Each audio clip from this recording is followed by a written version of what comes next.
I don't know about that. I don't know a whole lot about seal number 5, but let's read it. It's a shorty. Well, you had something on Yeah, we're off. Hi, guys. last time, and I think everybody really appreciates your detail when it comes to um, the signs and the stars and everything that you spoke about with. But we don't have to go there just yet.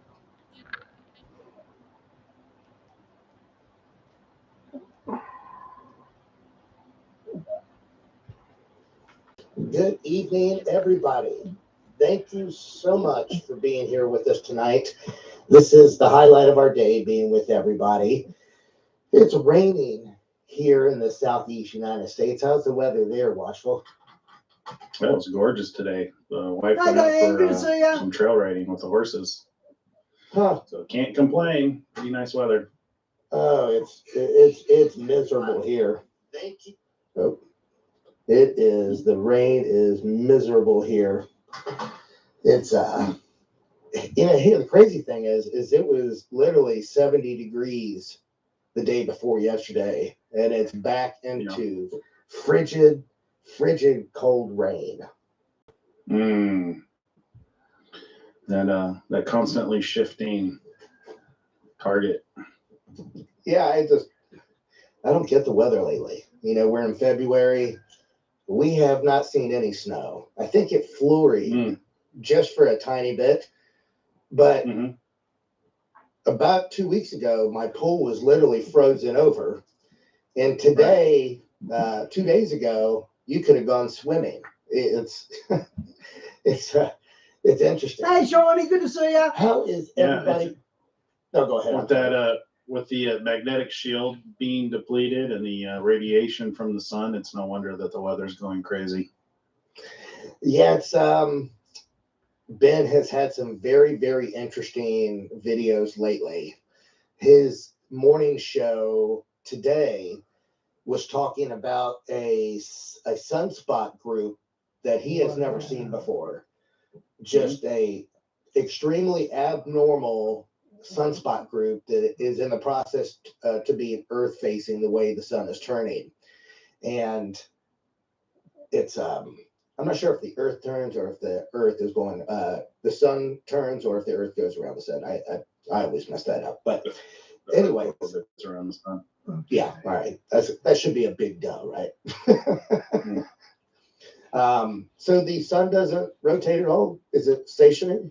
It might, yeah, it definitely rotates because I think it rotates because they talk about, because it takes a year for us to go around the sun.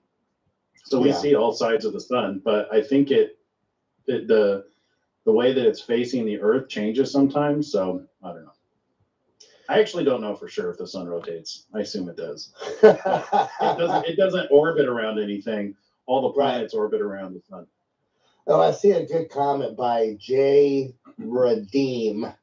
He says Mystery Babylon has a lot of ties to Egypt. This, I'm not going to talk about it yet, but remember that because it ties into what we're going to say, and it has to do with the eclipses that are coming through.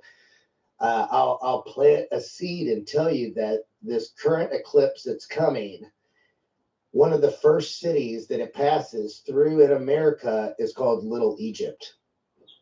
So just a little clue about our topic of conversation today.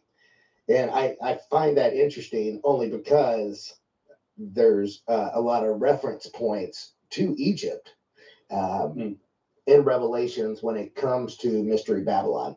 But I'm not ready to go there yet. So for the news, there was massive wildfires raging in Chile.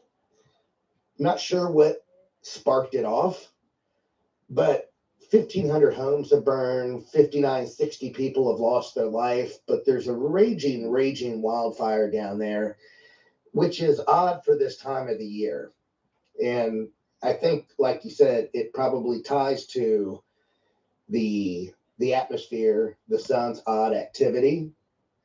But what I was saying before about what Ben's statement was, is that there is a sunspot group that's developing that he's extremely concerned about because he's never seen anything like this before. So it'd be very interesting to see what develops in the coming days. As he says, he's keeping a really close eye on this. Yeah. Yeah, I'm not expecting anything serious to take place with the weather for a couple of years. I mean, obviously things will happen in the weather, but as far as I don't think we're going to get any hail, fire, brimstone, or the 3 days of darkness. I think those are still. All right, I'm going to start knocking on wood now because you're jinxing us, man. All things are going to happen in God's timetable, so there's nothing we can do to change that. They happen when they happen.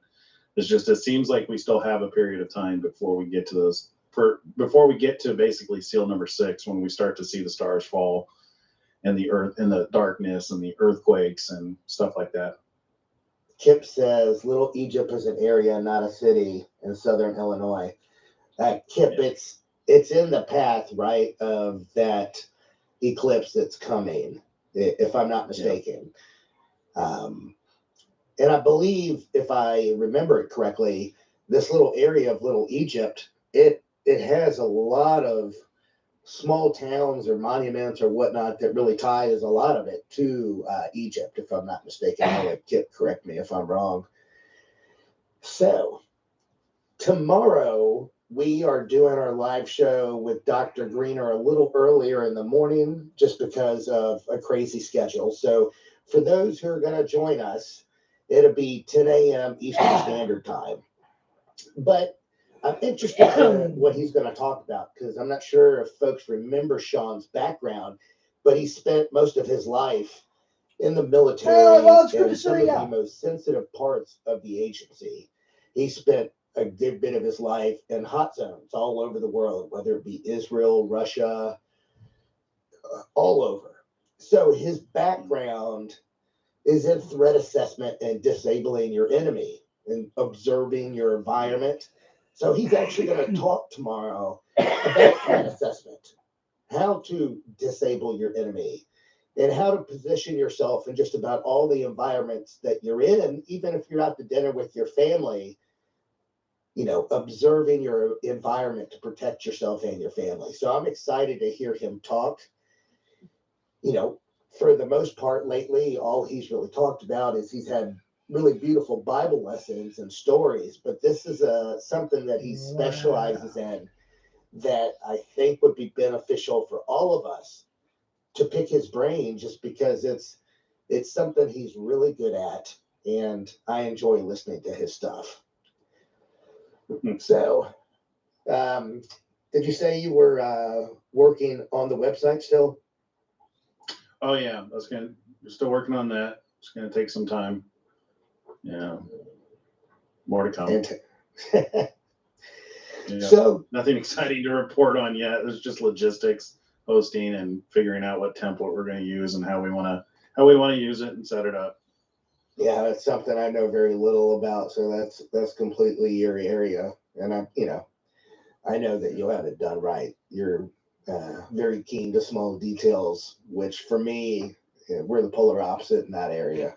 I wish I was more detailed as far as being organized and OCD. But let's see here. I'm going to mention that, guys, if you haven't done it yet, like and subscribe to our other channel, the Truth Burns channel. The description, the link to it is in our description. Also, I post on our social media usually several times a day. There's stuff that I don't post here in the YouTube feed that I do post there. So for folks that enjoy the interaction with us, typically posting more content, whether it may not even be videos, but it'll be content that interests me, that I find relevant in what's going on in today's world. There's a link to our Facebook page in the description as well. We'd love to see everybody there and interact and provide their feedback. Yeah. So today's topic, as you guys have already seen, is Mystery Babylon. Do you have any input on Mystery Babylon before I every time that I think that it's America? So the first time I read that was the first thing that came to mind. Mhm. But every single time that I begin thinking that it's America, I listen to somebody who presents a really compelling argument for why it's not. So it's one of Right. those big question marks for me. It's like I don't know. I keep hearing arguments that I can't say anything against. There was even one that was recently to where they were saying that Babylon, I think, was correlated to like Judaism, or no, to the religion that the Jews followed in Jesus's day, and then today Mystery Babylon is Judaism, and they presented some words are going to be hard today. They presented some really compelling evidence. So I don't know. I don't know what to think about Mystery Babylon. I still lean towards America because that was the first thing that came to mind when I was studying it myself. So. Well, here, I'm not going to give away everything that I learned on it, but I will Diane, don't you like these guys? give you guys the first clue. And in Jeremiah, it lists all the characteristics, and I'm not going to go down them right now. But one of the most important characteristics that it lists in Jeremiah is, first of all, that it's a nation, but it's also the youngest nation out of all the nations on the planet. Hmm. So, for me, that's kind of compelling. I'd love to hear the arguments from other scholars on why they think that it's not, or that it's a city, but it's pretty clear in Scripture. Not only is it a nation, but it is the youngest nation. So that really kind of left me scratching my head, because I was like, well, what other nations have so much influence on the world that are extremely young? What other nations are there that are young? Watchful. Israel. Oh, huh. That's a really good point. Yeah, they would be technically the youngest nation, wouldn't they? I don't know. Every time I go to make a statement like that, somebody corrects me. Remember when we were saying that when we were talking about wars and armed conflicts and stuff like that? Oh no, it was the king. I made the comment that King Charles was the last monarchy, and then somebody came across and said, no, there's like 200 of them. It's all right. We all I'm reluctant to make statements on things I don't really know. It's totally a guess. I don't know if they're the youngest, but we know that they became a nation in a day in 1948. That's what I do. Yeah, I mean, you could make an argument for both, just because technically Israel, if you look at historical maps back in the time of Christ, there was plainly Israel on the map, if I'm not mistaken. But yeah. I don't know all the technicalities behind that. I'd love to hear someone in the audience, their opinion on, is Israel, did it start being a nation in 1948, or was it a resurrected nation? Because if you took Israel out of the equation, the United States, I think, is at about 200 years. And, it's... Shawnee, I've seen that energy drink. It's that green one with the black writing, VVV, isn't it? Where you drink it and it's doing 666 upside down. And Taylor Swift was drinking that, was she? She didn't do that accidentally. It's hard for me to think of any other nations that have so much power and influence other than our country. Now, granted, if we do consider Israel the youngest nation, they do have a lot of power and influence. But someone said America is almost 300 years old. Okay, well, I was close at 200, right? 200, yeah, 300? Only 100 years off, give or take. Only a third. All right, so sorry, guys. Geology. Actually, it's closer to 400 rather than 300. And stuff of that nature has never been a strong point of mine. So to understand Mystery Babylon, we really have to go back to the beginning again. And here we are back after the Great Flood. So the first Babylon was right around the time of Nimrod. The creation of, it was the first one world government, the first empire controlled by King Nimrod. And this is also when they created false gods. So in Genesis 10, 8 through 12, He goes into a little detail saying Nimrod was the great grandson of Noah. Nimrod's story really begins after the flood, right about when humanity began to repopulate the earth. So, if I understand things correctly, he was really the first to build cities and build an empire. Is that the way you understood it as well? My understanding is Cain was the first to build cities. Yeah, Diane, that's the one I'm talking about. I don't know if Shawnee's talking about that, but Monster Drink. Yep, that's what I'm talking about. And that very well could be, but I think as far as a one world government or an empire, Nimrod might have been the guy, according to what I read. But you're right. I think Cain was the one that built towns.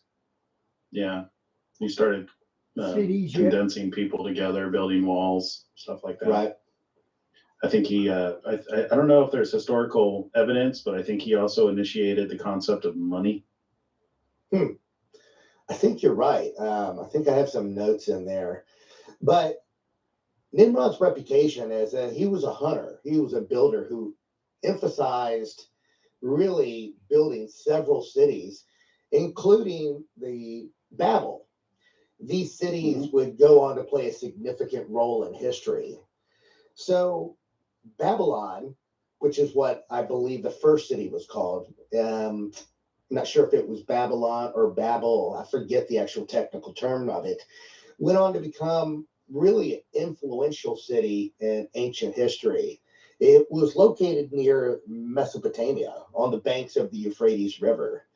And like you were saying, it was one of the very first major cities to introduce politics and economy. It had a legacy for advanced architecture, mathematics, and astronomy, and it was the first city, from my understanding, that actually had like law and order with the government. I'm not sure. Know. Go ahead. Yeah, I'm not. I don't know about all that. When I think of Babylon, I think of when the earth was divided. Wasn't that when God confused the language of the planet? Yeah, that's what I'm getting to. But all of this is out of Genesis. Where I'm going with this. So a lot of what I just said, I'm not speculating. I'm just rereading the text. So Nimrod and his people, they decided to build a tower, and their idea is they wanted to reach the heavens. At this point, they, for some reason, they just did not like God. They literally wanted to reach the heavens and replace God with their false idols.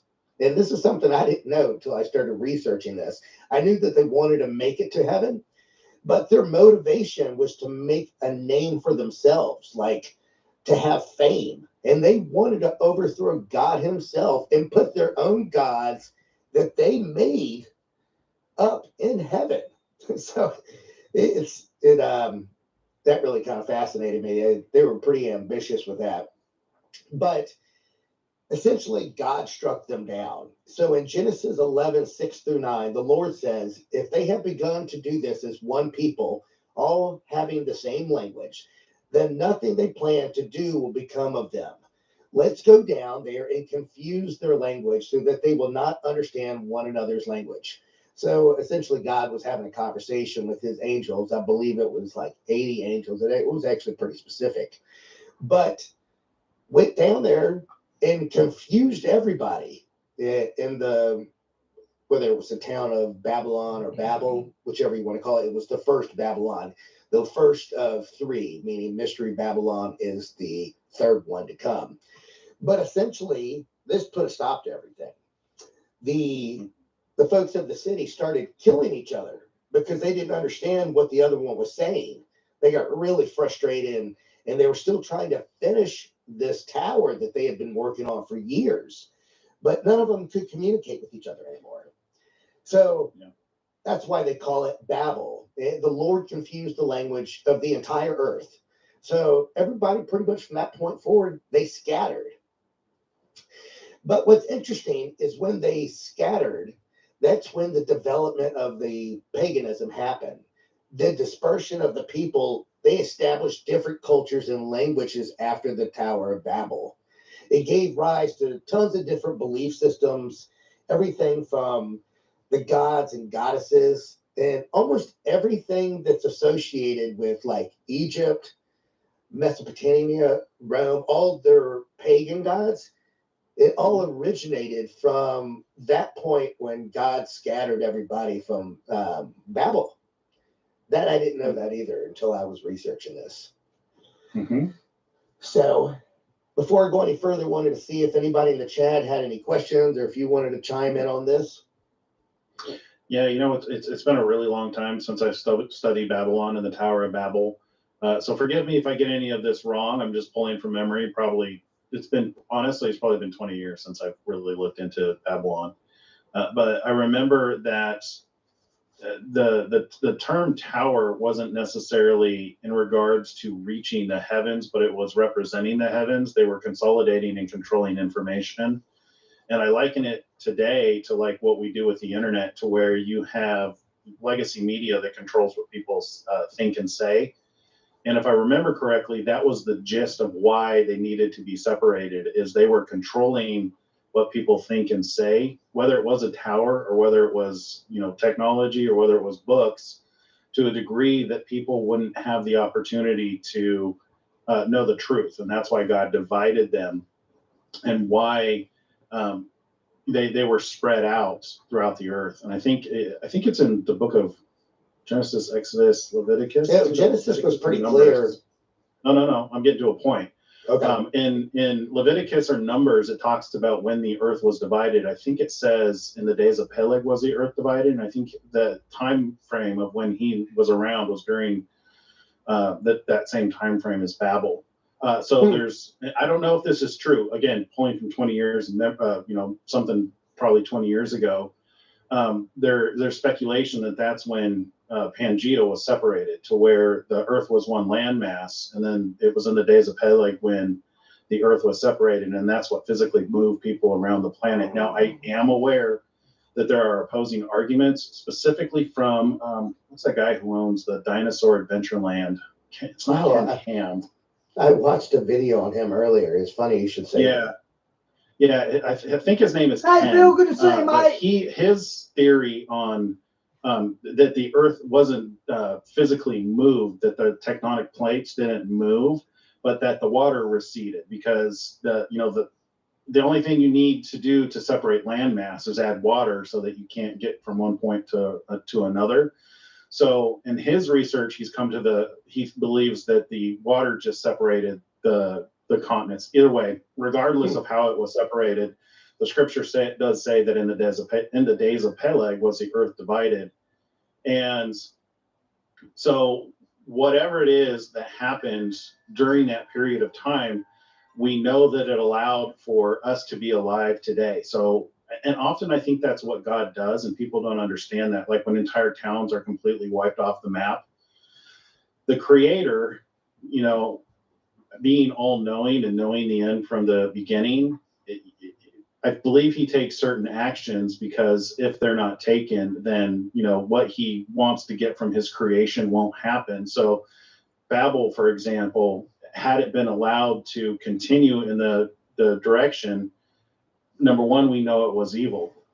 So you can't attribute evil to God for causing it to be divided and breaking it up, because if the evil had been allowed to continue, it very well could have prevented us from being alive today. Yeah. No, you make a great point. Though it seemed clear when I was reading Genesis that their intention. Sean, is there much on the Super Bowl halftime usher? Is there much on YouTube about that? People pointing out the satanic things in his performance. If there's links to that, can you post them, please? Was to reach the heavens.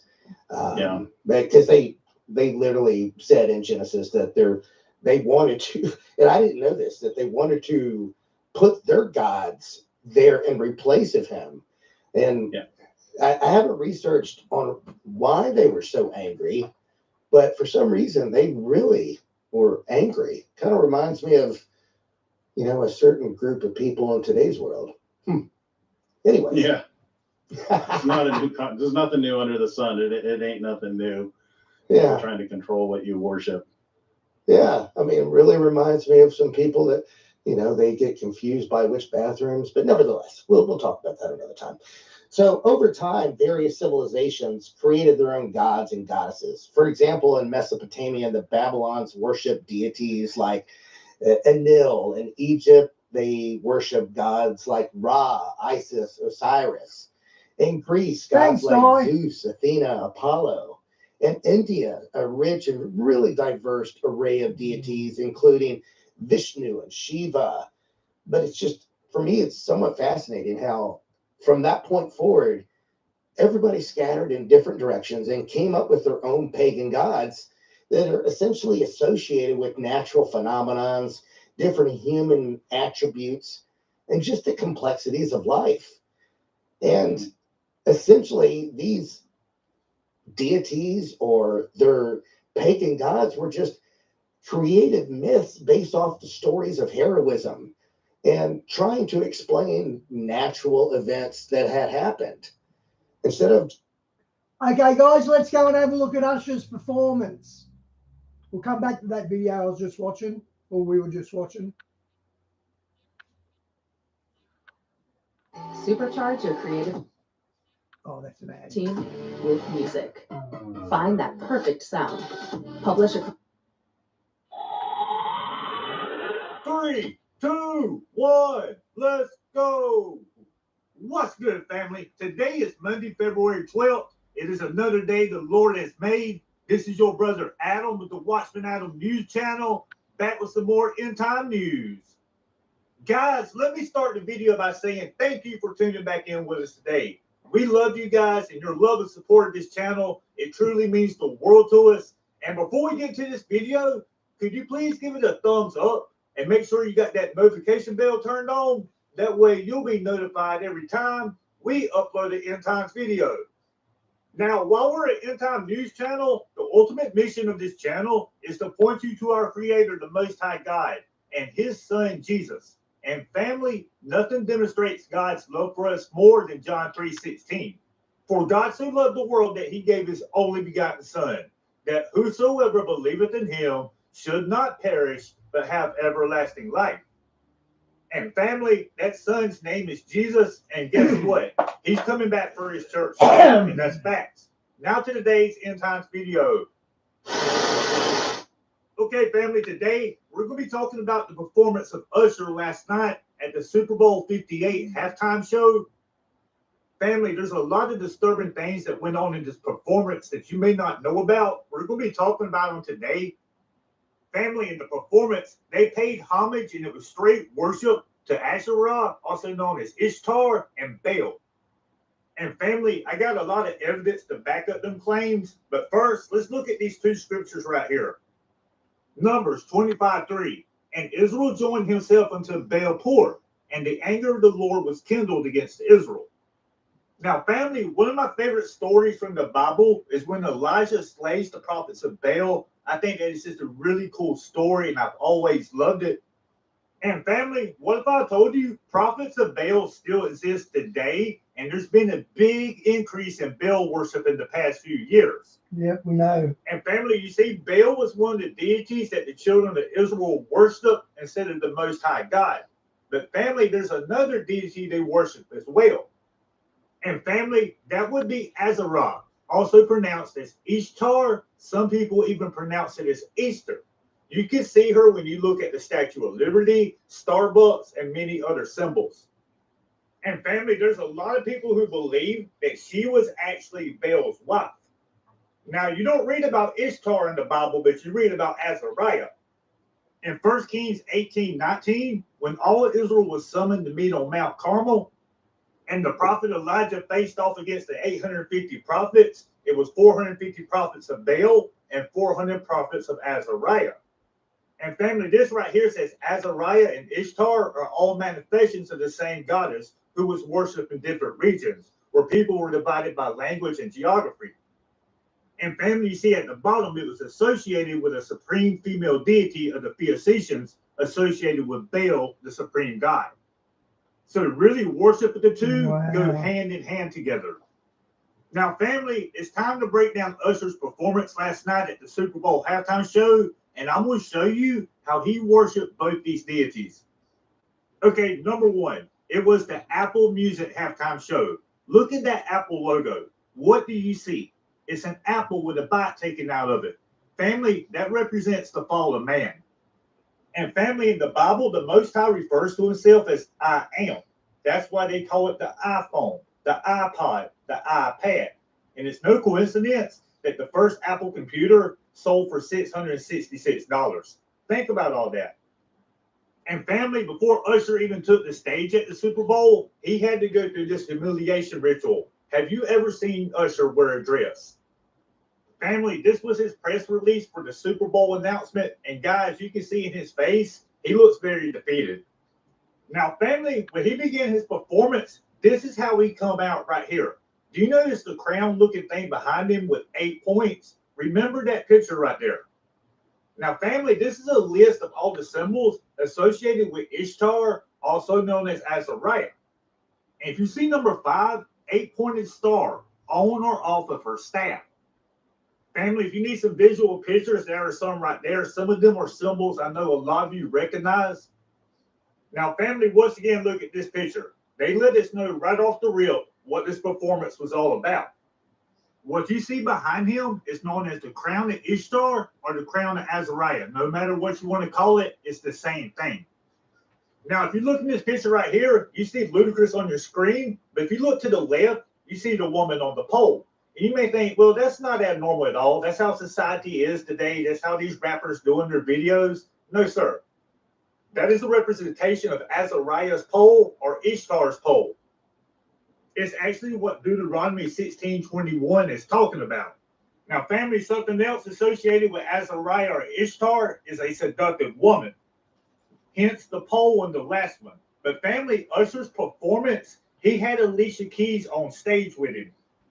And family, Alicia Keys is actually wearing a color that's actually called Bell Red. And look at that piano behind him. But she is representing Azariah or Ishtar, and Usher is representing Baal. Now, family, back to the list. Look at number 2, bird wings or feet. Now, look at this next picture right here. The bottom of the Bell Red piano, you can almost see it looks like bird wings. But family, also look at this next picture. Look at the bottom left. You can see the bird again. Now, family, in this next picture, we're going to go back to the piano. Look at the bottom of the piano right there, like right in the middle of it, right below Alicia Keys. Now, family, this picture don't do it justice, but it looks like a calf when you watch the video. And we know that calves and bulls are associated with Baal worship. Family, that's not a coincidence right there. Family, this is the definition of hidden in plain sight. Now, in this next picture, you're going to see Usher standing in the middle of a clock.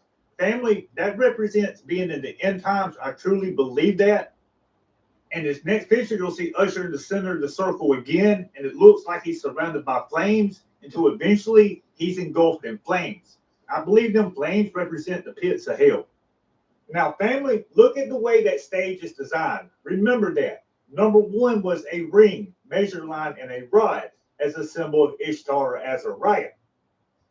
Now, look at that stage again. It looks like that. And the end of them stages, both of them are on the 33-yard line on each half of the field. That's not a coincidence either. We know the enemies of the cross love to use the number 33, hidden in plain sight once again.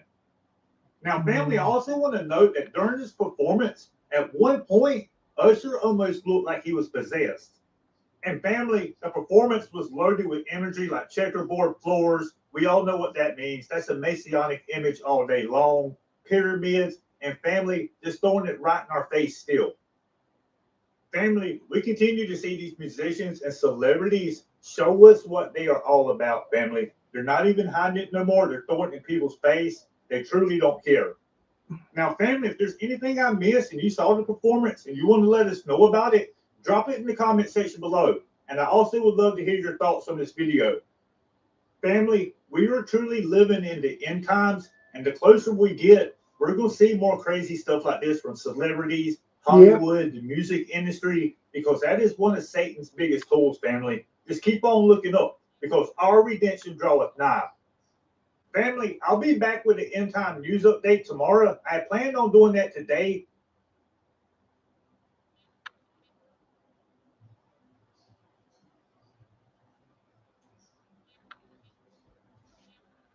Hey, YA, good to see Amen you. for why it's not. So it's one Right. of those big question marks for me. It's like, I don't know. I keep hearing arguments that I can't, say anything against. There was even one that was recently to where they were saying that Babylon, I think, was correlated to like Judaism, or no, to the religion that the Jews followed in Jesus's day, and then today Mystery Babylon is Judaism, and they presented some words are going to be hard today. They presented some really compelling evidence. So I don't know. I don't know what to think about Mystery Babylon. I still lean towards America because that was the first thing that came to mind when I was studying it myself.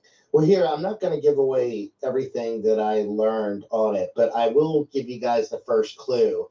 And in Jeremiah, it lists all the characteristics. And I'm not going to go down them right now. But one of the most important characteristics that it lists in Jeremiah is, first of all, that it's a nation, but it's also the youngest nation out of all the nations on the planet. That's kind of compelling. I'd love to hear the arguments from other scholars on why they think that it's not, or that it's a city, but it's pretty clear in Scripture. Not only is it a nation, but it is the youngest nation. That really kind of left me scratching my head, because I was like, well, what other nations have so much influence on the world that are extremely young? What other nations are there that are young? Israel. That's a really Australia. good point. Yeah, they would be technically the youngest nation, wouldn't they? I don't know. Every time I go to make a statement like that, somebody corrects me. Remember when we were saying that when we were talking about wars and armed conflicts and stuff like that? Oh no, it was the king. I made the comment that King Charles was the last monarchy, and then somebody came across and said, no, there's like 200 of them. It's all right. We all I'm reluctant to make statements on things I don't really know. It's totally a guess. I don't know if they're the youngest, but we know that they became a nation in a day in 1948. That's what I do. Yeah, I mean, you could make an argument for both, just because technically Israel, if you look at historical maps back in the time of Christ, that there was plainly Israel on the map, if I'm not mistaken. But yeah. I don't know all the technicalities behind that. I'd love to hear someone in the audience, their opinion on, is Israel, did it start being a nation in 1948, or was it a resurrected nation? Because if you took Israel out of the equation, the United States, I think, is at about 200 years of age. And,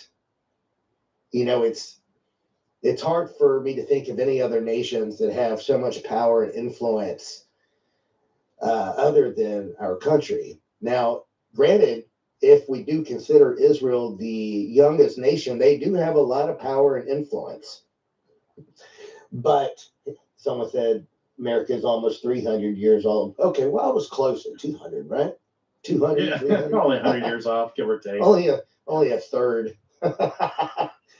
All right, so sorry guys, geology and stuff of that nature has never been a strong point of mine. So to understand Mystery Babylon, we really have to go back to the beginning again. And here we are back after the Great Flood. So the first Babylon was right around the time of Nimrod.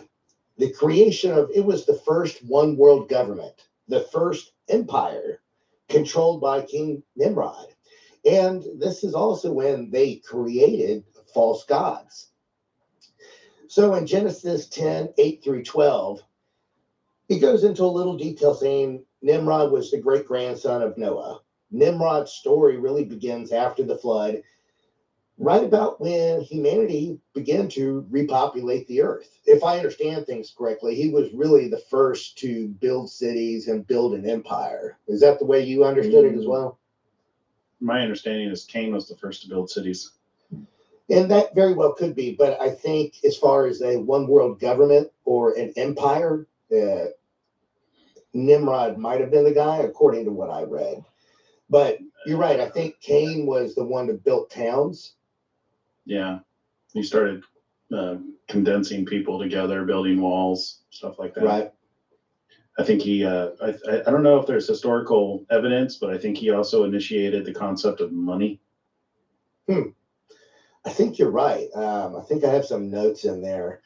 But Nimrod's reputation is that he was a hunter, he was a builder who emphasized really building several cities, including the Babel. These cities would go on to play a significant role in history. So Babylon, which is what I believe the first city was called, went on to become really an influential city in ancient history. It was located near Mesopotamia on the banks of the Euphrates River.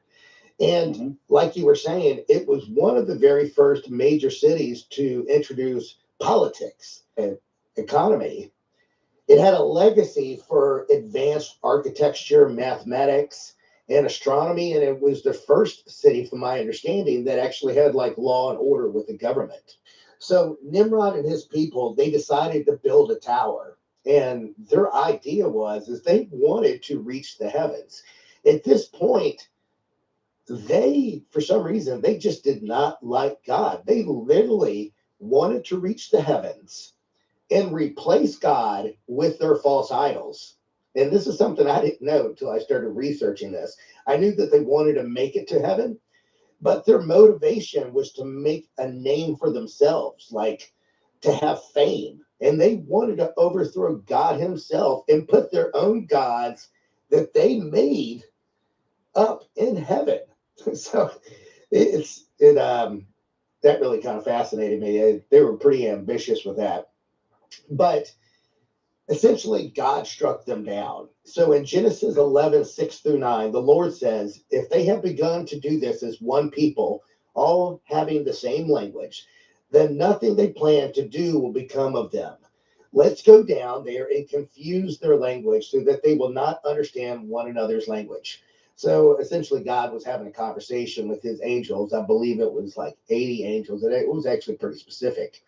But went down there and confused everybody in the, whether it was the town of Babylon or Babel, whichever you want to call it. It was the first Babylon, the first of three, meaning Mystery Babylon is the third one to come. But essentially, this put a stop to everything. The folks of the city started killing each other because they didn't understand what the other one was saying. They got really frustrated, and they were still trying to finish this tower that they had been working on for years, but none of them could communicate with each other anymore. That's why they call it Babel. The Lord confused the language of the entire earth. So everybody, pretty much from that point forward, they scattered. But what's interesting is when they scattered, that's when the development of the paganism happened. The dispersion of the people, they established different cultures and languages after the Tower of Babel. It gave rise to tons of different belief systems, everything from the gods and goddesses, and almost everything that's associated with like Egypt, Mesopotamia, Rome, all their pagan gods. It all originated from that point when God scattered everybody from Babel. That I didn't know that either until I was researching this. Before I go any further, wanted to see if anybody in the chat had any questions or if you wanted to chime in on this. Yeah, it's been a really long time since I've studied Babylon and the Tower of Babel. So forgive me if I get any of this wrong. I'm just pulling from memory. It's probably been 20 years since I've really looked into Babylon. But I remember that the term tower wasn't necessarily in regards to reaching the heavens, but it was representing the heavens. They were consolidating and controlling information. And I liken it today to like what we do with the internet, to where you have legacy media that controls what people think and say. And if I remember correctly, that was the gist of why they needed to be separated, is they were controlling what people think and say, whether it was a tower or whether it was, technology or whether it was books, to a degree that people wouldn't have the opportunity to know the truth. And that's why God divided them, and why they were spread out throughout the earth. And I think it's in the book of Genesis, Exodus, Leviticus. Yeah, Genesis was pretty Numbers. clear. No. I'm getting to a point. Okay. In Leviticus or Numbers, it talks about when the earth was divided. I think it says in the days of Peleg was the earth divided, and I think the time frame of when he was around was during that same time frame as Babel. So there's, I don't know if this is true. Again, pulling from 20 years, something probably 20 years ago. There's speculation that that's when Pangea was separated, to where the earth was one landmass, and then it was in the days of Peleg when the earth was separated, and that's what physically moved people around the planet. Now, I am aware that there are opposing arguments, specifically from what's that guy who owns the Dinosaur Adventureland? It's not Ken Ham. I watched a video on him earlier. It's funny you should say that. Yeah, I think his name is Ken, but his theory on that the Earth wasn't physically moved, that the tectonic plates didn't move, but that the water receded, because the only thing you need to do to separate landmass is add water so that you can't get from one point to another. So in his research, he believes that the water just separated the continents. Either way, regardless of how it was separated, the scripture does say that in the days of Peleg was the earth divided. Whatever it is that happened during that period of time, we know that it allowed for us to be alive today. So, and often I think that's what God does, and people don't understand that. Like when entire towns are completely wiped off the map, the Creator, being all-knowing and knowing the end from the beginning, I believe he takes certain actions, because if they're not taken, then what he wants to get from his creation won't happen. So Babel, for example, had it been allowed to continue in the direction, number one, we know it was evil. So you can't attribute evil to God for causing it to be divided and breaking it up, because if the evil had been allowed to continue, it very well could have prevented us from being alive today. No, you make a great point. Though it seemed clear when I was reading Genesis that their intention was to reach the heavens. Because they literally said in Genesis that they wanted to, and I didn't know this, that they wanted to put their gods there in replace of him. And I haven't researched on why they were so angry, but for some reason they really didn't they want to break into heaven and overthrow God? That's what the Tower of Babel was about. Pretty sure that's what it was about. Or angry. Kind of reminds me of a certain group of people in today's world. Anyway. Yeah. It's not a new there's nothing new under the sun. It ain't nothing new. Yeah. They're trying to control what you worship. Yeah. I mean, it really reminds me of some people that, they get confused by which bathrooms, but nevertheless, we'll talk about that another time. So over time, various civilizations created their own gods and goddesses. For example, in Mesopotamia, the Babylons worshiped deities like Enlil. In Egypt, they worshiped gods like Ra, Isis, Osiris. In Greece, gods like Zeus, Athena, Apollo. In India, a rich and really...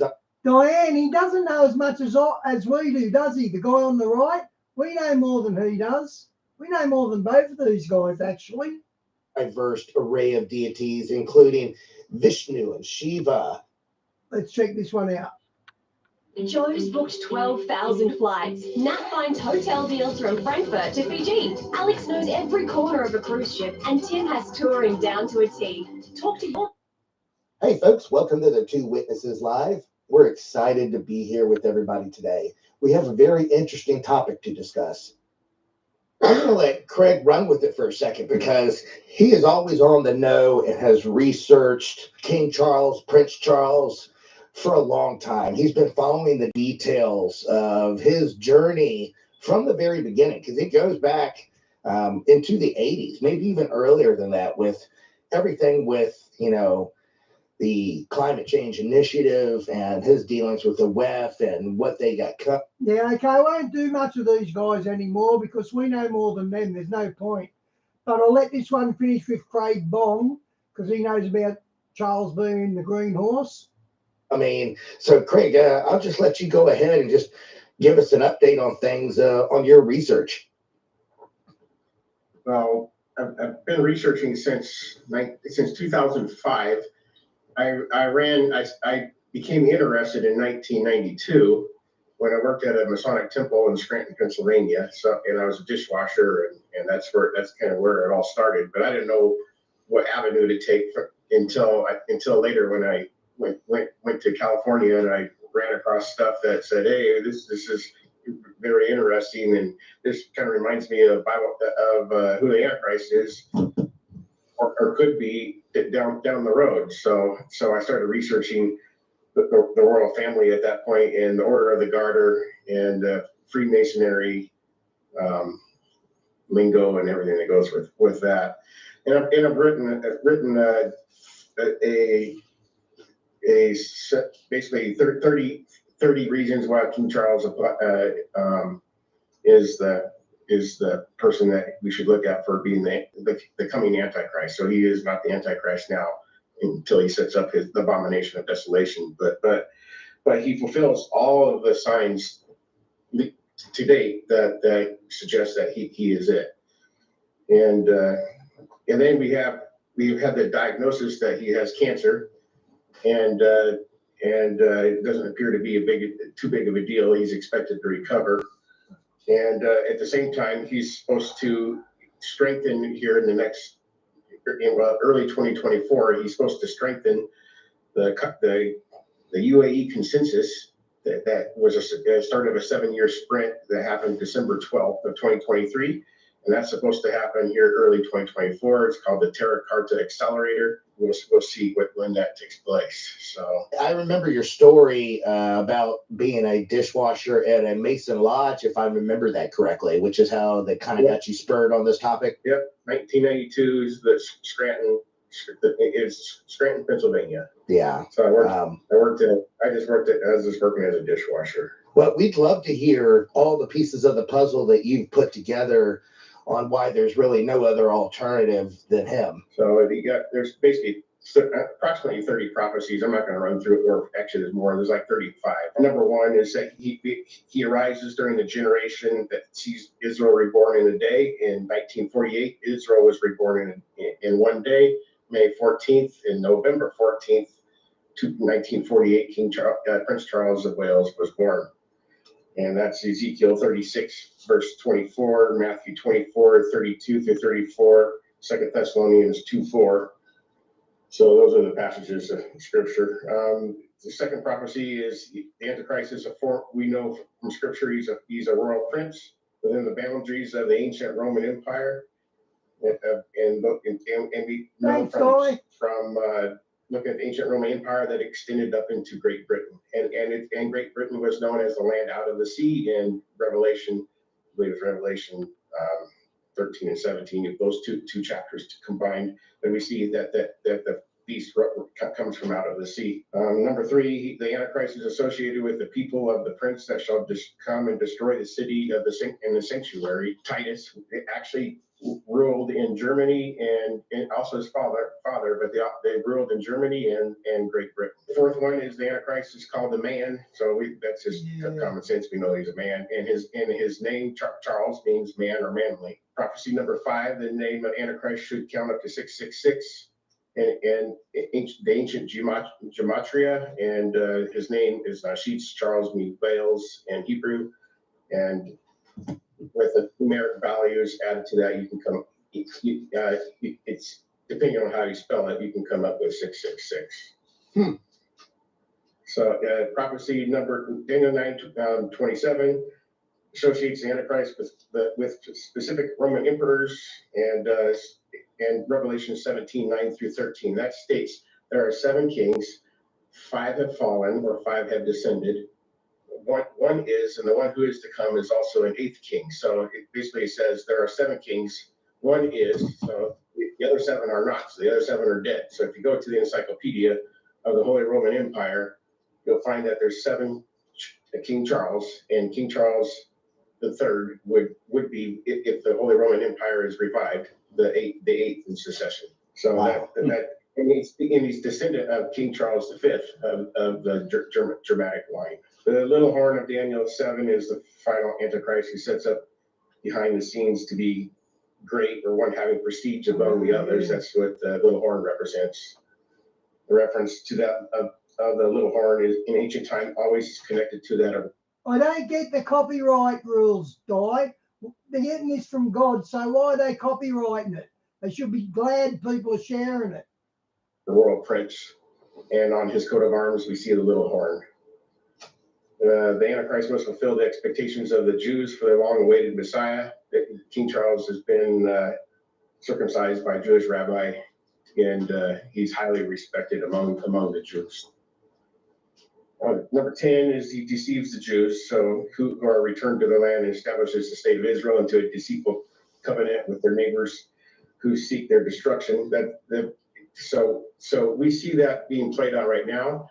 That King Charles is playing the sides of watching he wants to bring peace between the state of Palestine, and bring peace to the Middle East between Israel and Palestine. So he's working behind the scenes on that. The Telegraph has put out a pretty good documentary on that, what's leading up to current events. The deceptive nature of Antichrist is revealed to the Jews in the middle of the tribulation. So that's Daniel 8:11, 9:27, 11:31, etc. And King Charles descends from a strong ties to the Germany's Third Reich. So we know from history that that there's a good chance he'll turn on the nation of Israel. That's a few of them. The Antichrist is symbolized by a red dragon, a lion, leopard, bear hybrid beast, and we see that on his coat of arms. And it says I, Chaldean. So if from left to right, it reads I, the Black Prince, serve the red dragon. So Yeah. from that red dragon connected with a chain to the white horse with the unicorn and the eyes of a man and the great mouth speaking. So he speaks pompous words. And it's interesting that the hoofs of that horse are goat's hooves, not horse hooves. Huh. So that's very interesting detail. Have you been able to find in any recent research if King Charles has anything to do with the attack that occurred in October of 2023? Good question. No. Just wondering if there's any connection there yet. It said that their bloodline actually is connected to Prophet Muhammad. Yes, and also King David.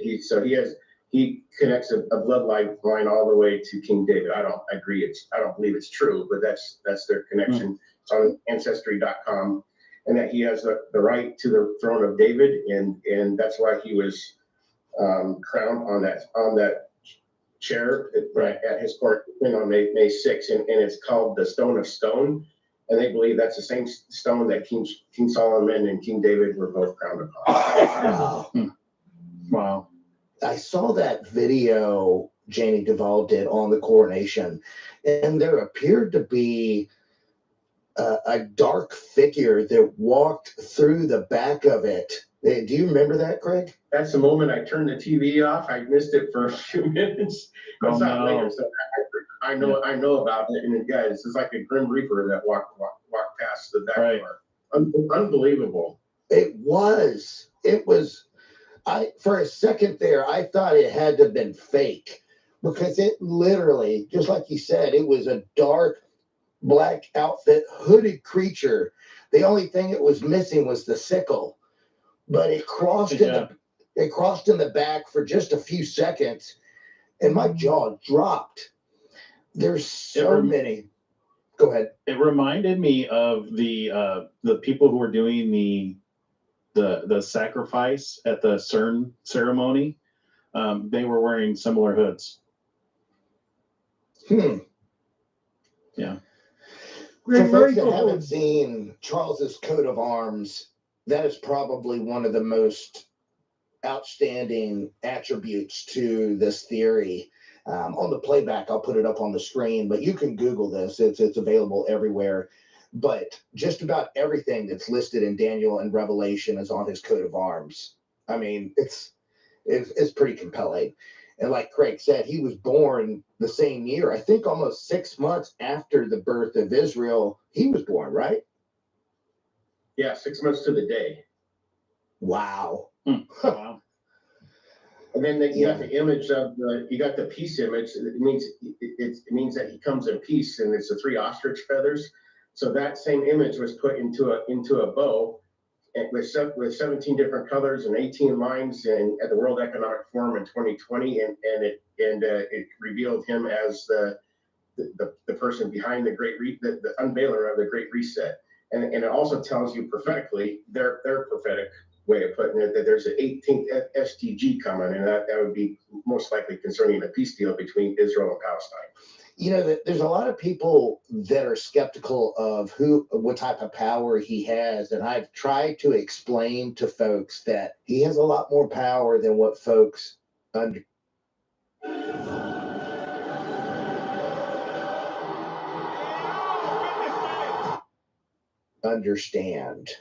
Could you elaborate on that? He leads the world's largest business alliance called the Sustainable Markets Initiative. He's the Green King behind all this movement of Agenda 2030. And it's been going around pretty strong since I believe 1969, but since 1992 he's really been in the forefront. At the conference of such as the Conference of the Parties, the Rio Earth Summit in 1992 is where basically it all began. But people have been talking to it well before that. The entire WEF organization, don't they report to him, or am I wrong on that? They would report to him. So yeah, yes, along with along with Klaus Schwab. So those are the 2 top cronies. Then you got Noah Harari also. So he's their the ideas. He gives them the ideas basically. He's a kook. You got Gates, the money man. So there's a few right there. That's it's the axis of evil with those guys right there. Yeah, representing a large quantity of the money in the world. Out of all the nations, I believe it's 192, if I'm not, I could be wrong. Quarter of the world's nations fall under his reign in some way. I believe it's 54 nations fall under his authority. Oh, wow. What's the chances that his son, could be who we're thinking also if something did happen to him? Because Israel has from what I understand, a unique relationship with William. Zero chance based on Revelation 17:9-11, because it has to be a King Charles that fulfills the role of Antichrist. There is no 7 kings named William historically of the Holy Roman Empire. But William could be positioned as a king regent while King Charles is busy about doing something else, or he's incapacitated for a time. Charles is he the top Mason or just a Mason? He is the top Mason of it's called the Order of the Garter. It's the blue belt that's on his coat of arms that reveals he's the head honcho. You also have seven heads and seven crowns and upon his coat of arms as well, just like the Bible says that the beast is 7 heads and 7 crowns. Yeah, fascinating. It's absolutely. And you got the heir apparent sign too. That I believe that there's several heir apparent signs. So the red dragon is heir apparent with the white horse, and then you got the lion's whelp on top. They get the heir apparent, and that signifies that he's ruler over Israel. So it reveals that he is passage in the Bible where it says he has to do with the king of Judah and the lion's whelp. And so that you got the symbolism. You have the symbolism of the harp, which is a Scottish harp, but it also resembles David's harp. And you have the 11th lion rising up over 3 other lions and striking them down, and there's a remainder of 7 lions that are not under direct control of the 11th lion. So very interesting, all the symbolism that's in the coat of arms. It is. That was the main thing that got me. And I remember, I think the first thing that really grabbed my attention a few years ago was the Tim Cohen episode with the Commonwealth Games, when they brought out that giant Moloch bull. It was, I couldn't believe that they were actually having a live show with that type of presentation. And why more folks were not talking about that. And It yeah, the was- tower, we called it the Tower of Babel. I about fell off my chair. Right? It's like, here's a Birmingham Tower of Babel. I was like, my goodness. Oh, it was something else. And a lot of They folks don't. they want to unite the whole world together. And it's like, good grief. You got the presentation of Nimrod right in front of us. It is. Guys, if you haven't seen is it 2022? The Commonwealth Yeah. Games were. Yeah, the end of July 2022. Guys, if you haven't seen the opening ceremony of the 2022 Commonwealth Games, it will leave your jaw just dropped. It's Yeah. I don't know why the entire world was not up in arms, but it just is what it is, because there's so much that happens now that it's almost hard to keep up with. You were telling us about the Terra Carta. Can you go in a little detail about that and the significance of what that means? The Terra Carta is a mandate for the next decade. It began in 2021. It's a mandate. It takes the Magna Carta and twists it so that the rights are given to the planet and for harmony. So the planet has more rights than we do as human individuals.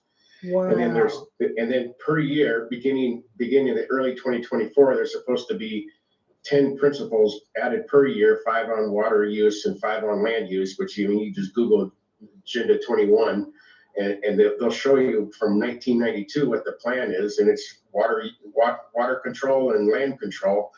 And so this begins supposedly by early 2024, and it's called the Terra Carta Accelerator, and King Charles presents it through his Sustainable Markets Initiative via the Pollination Group, unbelievable term right there, and White and Case Law Firm is writing up the articles for that, and that will be that basically a mandate for how his companies in his Sustainable Markets Initiative must go forward for 2024. And then 10 mandates per year, or 10 principles per year added to that for the next 7 years.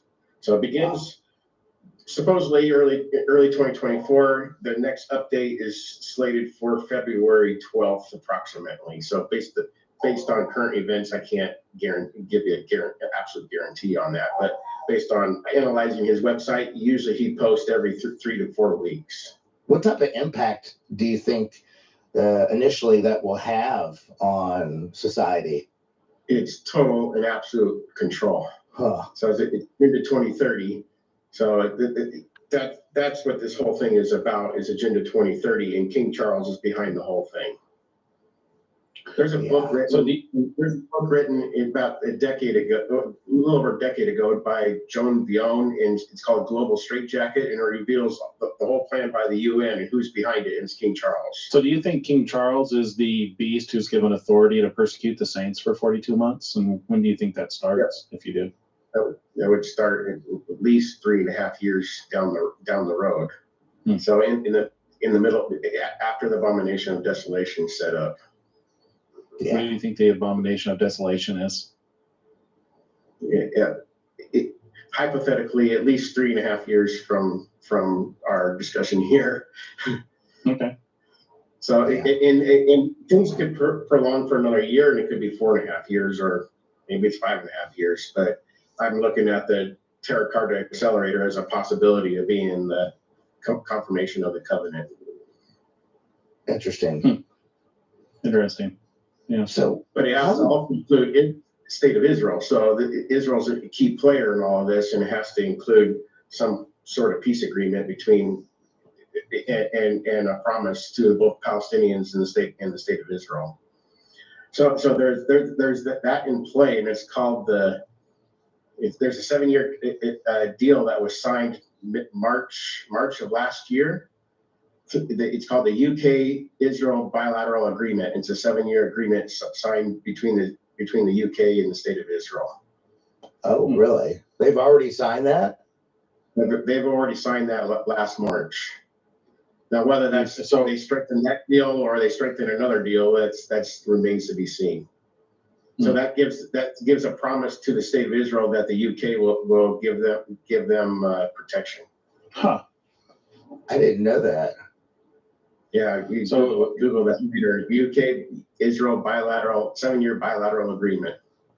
Wow. Do you think that's the agreement with Minnie, the peace agreement with Minnie that's talked about? It's clear, and I think guys, I've got to adjust the connected, camera. but I don't know how it's connected. It could be the UAE consensus, which is also a 7-year deal. I don't believe it's the Laudato Si, which is also a 7-year deal. That was 2 years ago. But we have two covenants that are in play right now that could be the 7-year deal, and the UAE consensus is waiting to be strengthened by the SMI. I wonder how that fits in with our timeline that we've talked about. So I've been working based on eclipses in the heavens. This upcoming eclipse in April 8th, it takes place in Pisces, which is the two fish that have the chain that's restraining Cetus, the dragon. And we're speculating that might be when the restrainer is removed, and very likely when the woman that's talked about in Revelation 12 gives birth to the man-child that's caught up to heaven.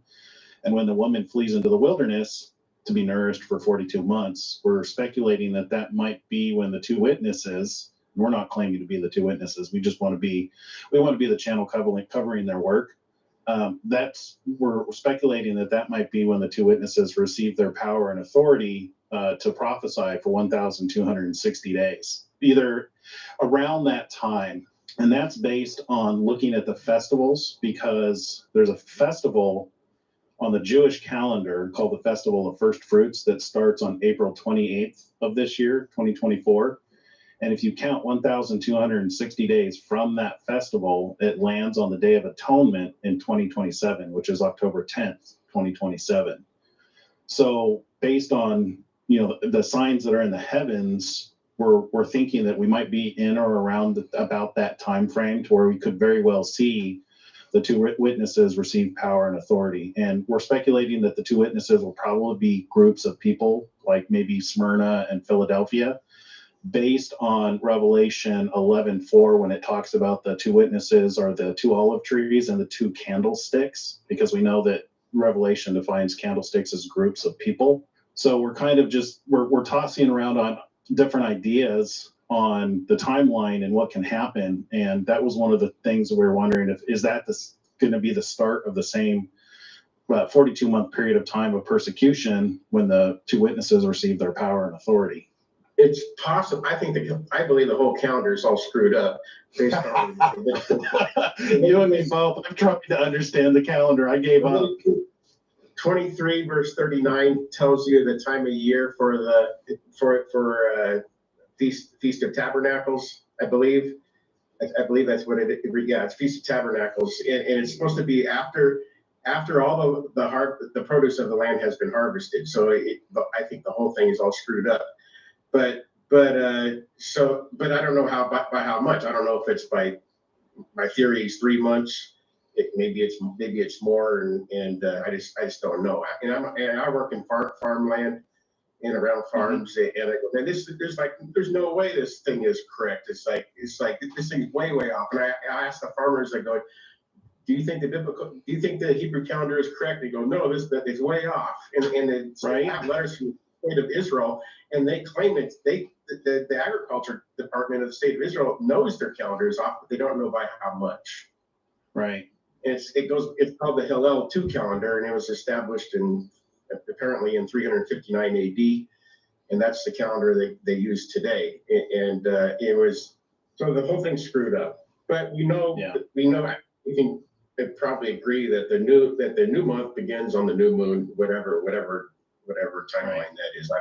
I don't know you guys, but so that's a general consensus that the new moon is the new month. Yeah. Yeah, I have a question, because I've heard this question 100 times over the years. The Antichrist is I'm not sure if this is the correct wording, but doesn't like women. I think I've heard your answer on this before, and is that a literal statement, or does it mean something else? That's well, it's one verse, and I'm just going to summarize. The verse states that he forsakes the faith of his forefathers or his fathers, and then that pertaining to a woman. And that refers back to the faith of his forefathers. And so it's he forsakes the faith of his fathers, and that pertaining to a woman singular, and it's that faith pertaining to a woman. Yeah. So it has nothing to do with the Antichrist being a homosexual. Interesting. But he does support homosexuality, and it's called the SDGs, and it's throughout all the sustainable development. So I have no problem with somebody saying the Antichrist will support homosexuality, because that's true. That's part of the Agenda 2030. I've heard that question so many times over the last year that, hey, Charles can't be the Antichrist because he's not supposed to have any regards for women. So that was the explanation I was looking for. That's Daniel 11. Thank you for answering that, because that's been one of the biggest objectives that I've heard over time, is that he's not supposed to, he's not supposed to have regard for women. And that clarifies that. Especially, the subject has to do with one's faith. And then King Charles, at his coronation, it involved 6 different faiths in his coronation. So he made sure he had all the major faiths included in his coronation, except for the true Christians. He doesn't like those. Yeah, isn't that ironic?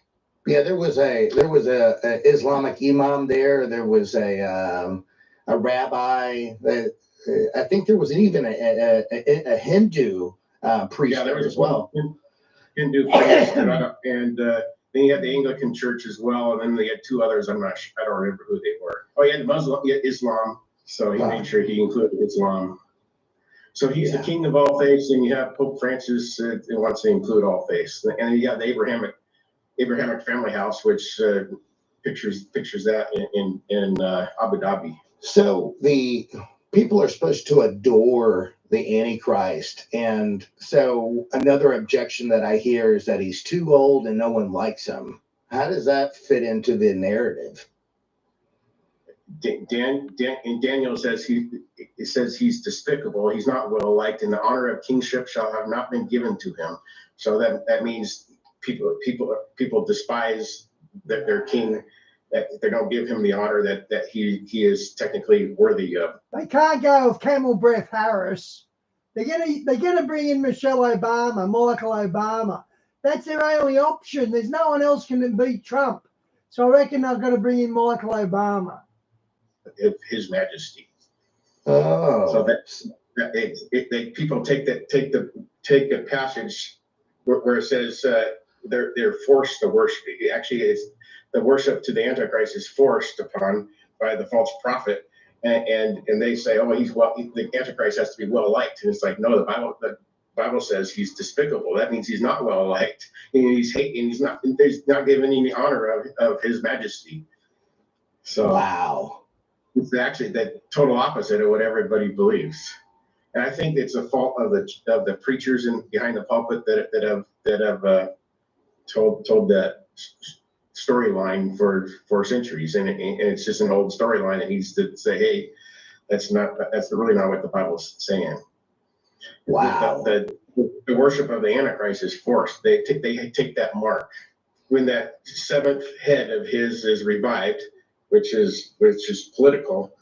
That'd be what I believe it to be the Holy Roman Empire revived, and King Charles VIII.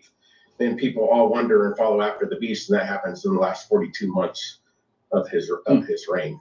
Wow, you covered the 2 main objections that I hear over the years.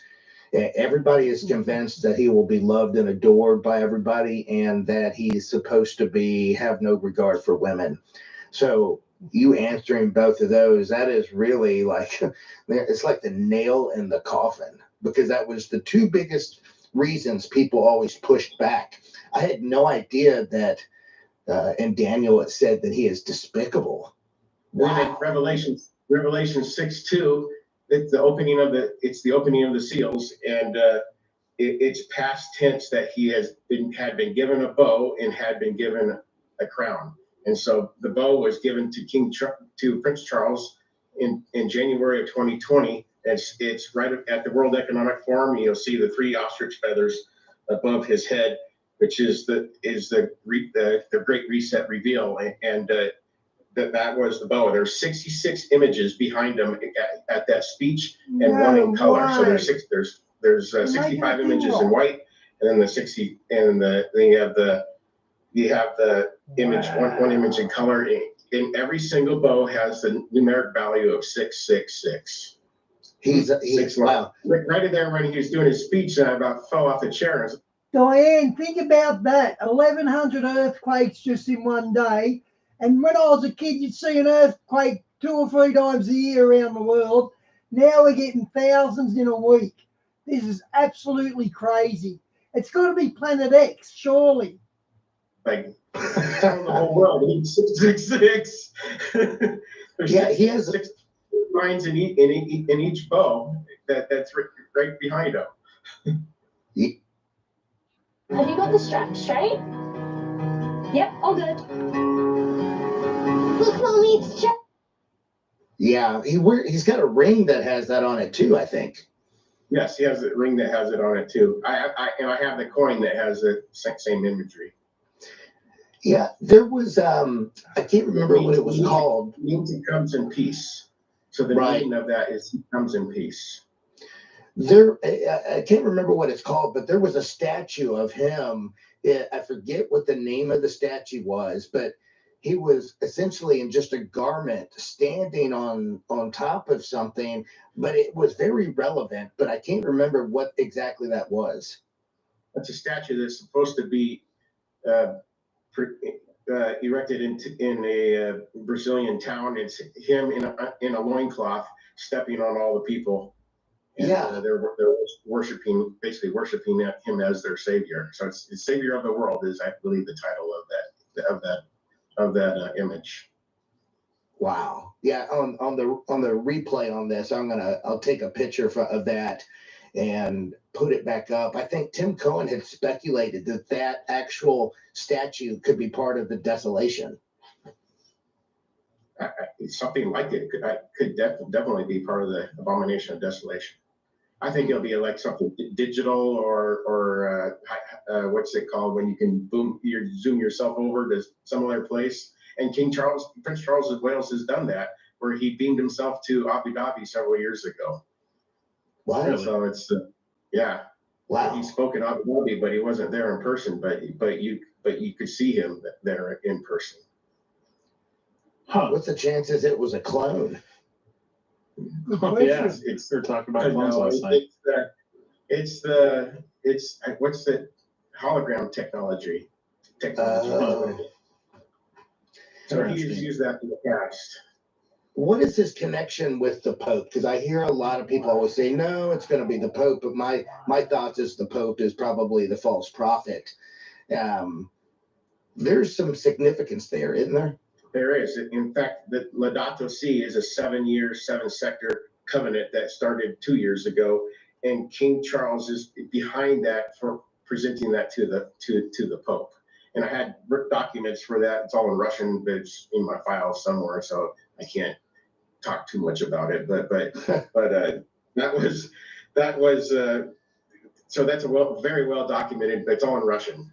So these initiatives that they want to put forth, how are they going to force that on other nations that don't want to be a part of that? Because essentially the way it's supposed to unfold according to Bible prophecy is it's supposed to be a one world government. How are they going to get everybody to sign up for these climate change initiatives? Through the private sector, through the great merchants of the earth that we see in Revelation. And when they see the destruction, of the Mystery Babylon, they all mourn over Mystery Babylon. But it's the merchants of the earth. That's how they're going to get control. So it's the private sector, the corporations of the world. Sounds like what they've been doing with COVID, shutting down businesses. Oh yeah.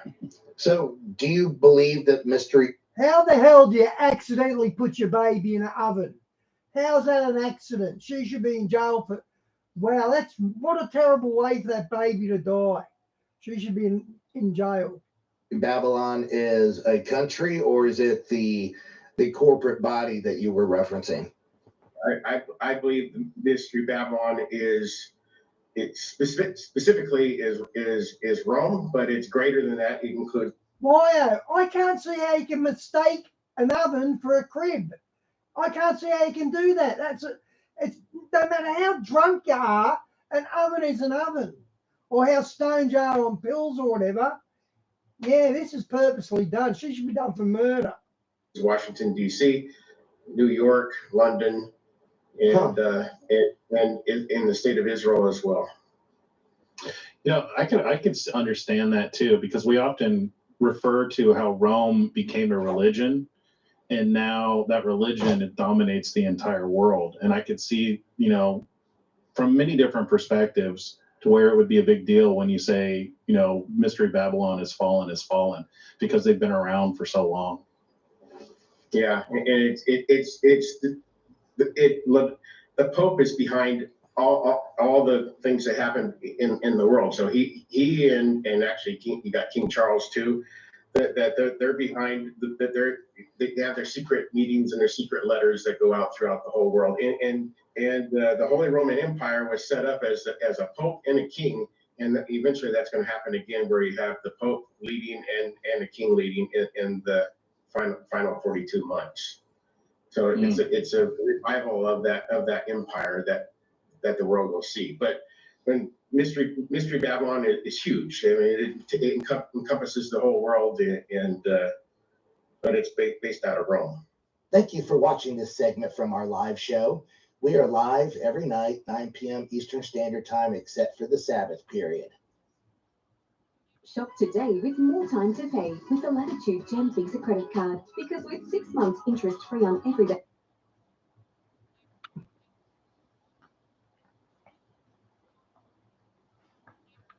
Okay, now CTV, 33rd degree masters, the secrets are being revealed and no one is paying attention.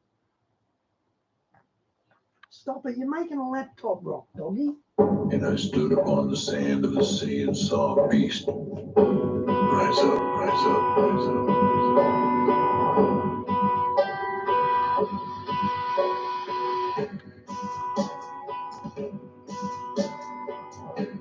Who was able to make war with him.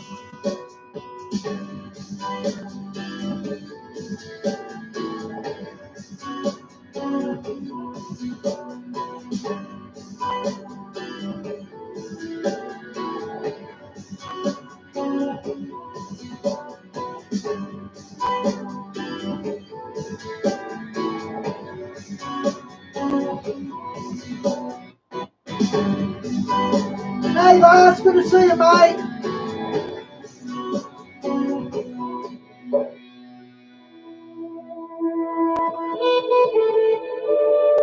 Good evening, everybody, and welcome once again to the Midnight Ride. How exciting it is to be together with all of you again, to have another fantastic ride down the annals of time, looking at this absolutely fascinating concept of the reset. We have taken several stabs at this on the Midnight Ride, and the more I look at it, the more I know that there's really something to this. So this is going to be our deepest dive ever. So I guess the only thing left to say is let's ride. And it all begins right now, because we're now Live. What's up, guys? We're live from the Puritan Barn. Let us know where you're from in the chat. Let us know how you're doing. And in the comment section, we're excited to kick this off. I'm glad to be here with David once again. It's always a I beat you to live, Lars. Usually you beat me to that. blessing. And for those of you that don't know me, David actually started doing a Q&A every Thursday. We're going to do a Q&A over on the Midnight Ride YouTube channel. We did one on Thursday, so if you feel inclined, go check it out. And we will be right back after a word from our sponsors. Mainstream companies put dangerous chemicals in their products that contribute to disease and disability. This is why it's so important that we take care in the products that we consume. The skin is the largest organ in your body, and it is the covering to your temple. Our sponsor tonight is Sugar and Spice Soap Company. They create all natural and biblically clean soaps and beauty products. They even have a soap for Midnight Ride listeners. Use coupon code NYSTV to receive 10% off all your purchases. Link in the description. If this is true, then our country is in a lot of trouble. We would have these trips, these special trips. But he said my daddy takes the bodies to the grocery store and he grinds them up and puts it in the hamburger. And nobody ever knows it. How can kids 6, 8, 10 years old Yeah, my emoji, I've been beat up by the looks of it, doesn't it, Bars? be describing rituals that come from a book like the Book of the Dead?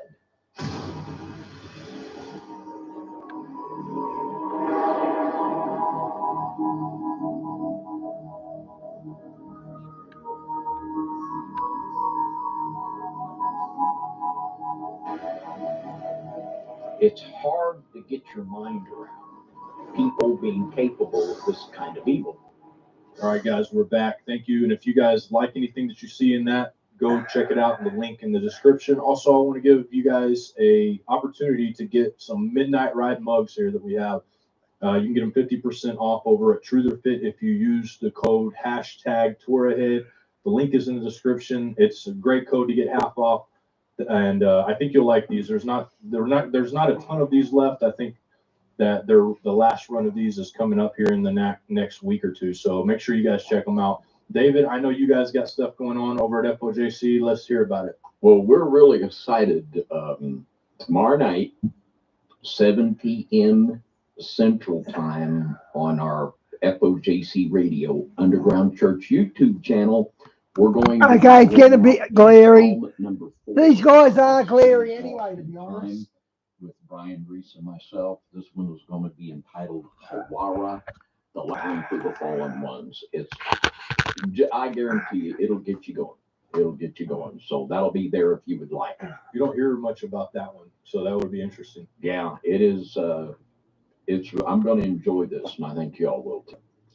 Yeah, man, I'm looking forward to it. There's so much interesting stuff to talk about. So many things being revealed to us in this time. It's just a great time to be able to observe and to speak about it and to really just see the things come to life that we've been studying for many years. So I'm excited about it, David. Do you have anything else you want to add before we get started? I think that's about it, John. Well, I think it's about time to ride. Diane, I might do that one tomorrow, the X Factor, the whistleblower for the X Factor. I might do that tomorrow, because I've got to delete it, otherwise they'll give me a copy community standard strike. And I'll also do that Jane DeVow on Charles, because she copyrights. So I'll do a copyright stream tomorrow and delete it at the end. Sounds like a plan. All right, guys. So tonight we're going to be talking about the 33rd degree Masters of the Reset. And I wanted to bring several different concepts to this tonight. It talks about how they are getting this information to be able to obtain this information, to be able to master these resets the way that they're mastering them. And if it's any surprise to you that there have been resets through time, I can just name a couple biblical ones, but there are many more, I think, mentioned in scripture and talked about, and we're going to be talking a little bit about those. But obviously the flood was a great reset. It resetted the entire world, left one family alive to continue the human race after that point. We also have a Tower of Babel type situation where the whole world came together as one to try to defeat God, and the tongues were confused and they were scattered. But in that time period, in that scattering, they were mentioned several times throughout the scripture, Babylon is, and we're going to discuss that. And where does this stuff come from? Why are they able to handle this stuff? So tonight's topics, we'll be discussing stuff about the new world orders and their heirs, the significance of the 33rd degree, secret rulers and technology, descendants of Nimrod, and how they master the resets, Babylon the Great, and the acquisition of devil's devil's tombs. And so if that doesn't strike your interest, you're probably in the wrong place. That's just my thought. But to get a kind of a grasp on some of the stuff that we talked about in one of our shows called The Tribe of Dan, the Blue Bloods, the mixing of the seed, and it was talking about how Dan the story is much deeper than we had thought previously, and all of us had thought.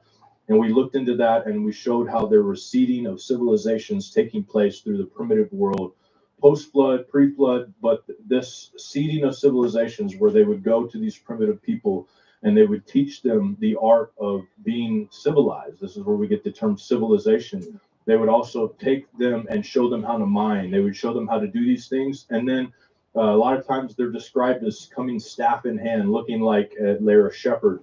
And then they leave and they tell them they're coming back. And this is the stories of these civilizations. And so if you want to get a more detailed look into that, I think that it would be good context for this show. But if you haven't, if you don't have time to watch that, which we're doing it live, so you're not going to be able to go watch it right now, just know that throughout every civilization, there are stories of these builders, of these architects, they're called Atlanteans in some scripts. They're called watchers and others. This is the beings that come and did this to the entire world. So that gives us a kind of an ideology for what we're going to be talking about. And so I want to read Jasher chapter 7 and verse 35, starting in verse 35. It says, "And Nimrod went forth at that time, and he assembled all the sons of Cush and their families, about 460 men. And he hired also from some of his friends and acquaintances about 80 men. And he gave them their hire.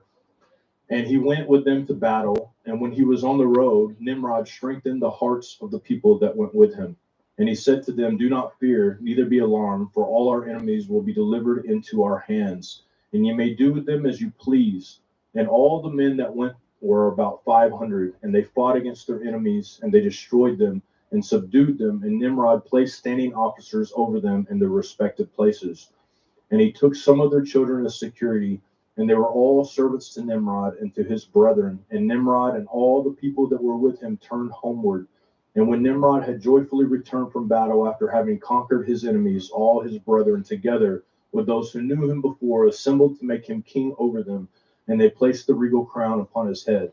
And he set over his subjects and people, princes, judges, and rulers, as is custom among kings." So it talks about his journey to the top, how he defeated all of the Japhethites, he defeated all of the Semites, and defeated all of the people around him to the point to where he took securities of their families, placed people in charge everywhere he went, and subdued the entire world through that. Now, there's a lot of talk in the scripture about how he did this, about him. In the Bible, it talks about him becoming a mighty man, becoming a Gibberim, right? This is the term, mighty hero of sorts.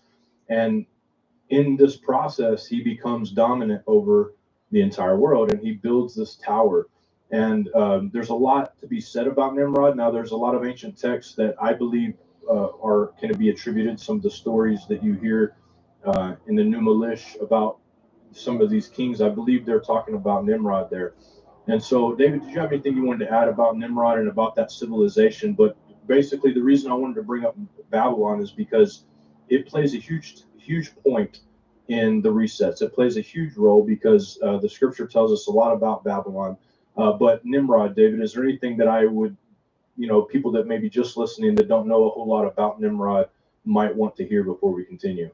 Well, he was the trendsetter in so many ways. He was the one that was after the flood to initiate the push for the New World Order. And in what he did here, well, we go in, we remove their rulers, we put our rulers in, we impose our religion and our civilization upon them. That's what a reset is. That happened with the 10 tribes in Israel, and it's happened throughout time over and over and over again. There's a lot of these resets. And these are things that, Nimrod, he was the man, and this is a basic part of their strategy that they've used ever since the Tower of Babel. Yeah, and as we'll continue, we'll see. Wow. I want to show you guys something here. So we have the same beast system, the same beast mentioned in the beast. Well, that video, that link you posted, Vast Dubai is sinking. Wow. They're going to get a lot more rain too. Of Daniel. And Daniel describes this beast. You can read it, Second Esdras. For those of you who aren't familiar with Second Esdras, it could say Second Ezra. Ezra wrote in the Bible. Second Esdras is an apocryphal text. And then the book of Revelation. Now, the difference in these, there's one text in Revelation 17 that mentions another player in this game. So we have the beast in Revelation, or we have the beast in Daniel, we have the beast in Second Esdras, we have the beast in Revelation. But I want to read this about this other entity that is involved in all of this, because there's some clues in here that I want to point out. And it says, "And there came one of the seven angels which had the seven vials, and talked with me, saying unto me, Come hither, I will show unto thee the judgment of the great whore that sitteth upon many waters, with whom the kings of the earth have committed fornication, and the inhabitants of the earth have been made drunk with the wine of her fornication. So he carried me away in the spirit into the wilderness, and I saw a woman sit upon a scarlet-colored beast, full of names of blasphemy, having 7 heads and 10 horns. And the woman was arrayed in purple and scarlet color, and decked with gold and precious stones and pearls, having a golden cup in her hand, full of abominations and filthiness of her fornication. And upon her head was a name written, Mystery Babylon, the Great, mother of harlots and abominations of the earth. And I saw the woman drunken with the blood of saints and with the blood of the martyrs of Jesus. When I saw her, I wondered in great admiration." So on top of this beast that's mentioned in Daniel, in Second Esdras, and in Revelation, we have this whore that rides the beast. And not only is she in charge of this beast and these kings for the time period, but she is the one who has committed abominations and caused the kings of the earth to commit abominations, cause them to be drunk on the abominations that she holds in her hand. Revelation 17, this will give us another clue. And it says, "And he said unto me, The waters which thou sawest where the horse sitteth are peoples and multitudes and nations and tongues. And the 10 horns which thou sawest upon the beast, these shall hate the whore, and shall make her desolate and naked, and shall eat her flesh and burn her with fire. For God hath put it in their hearts to fulfill his will, and to agree and give their kingdom unto the beast, until the words of God shall be fulfilled.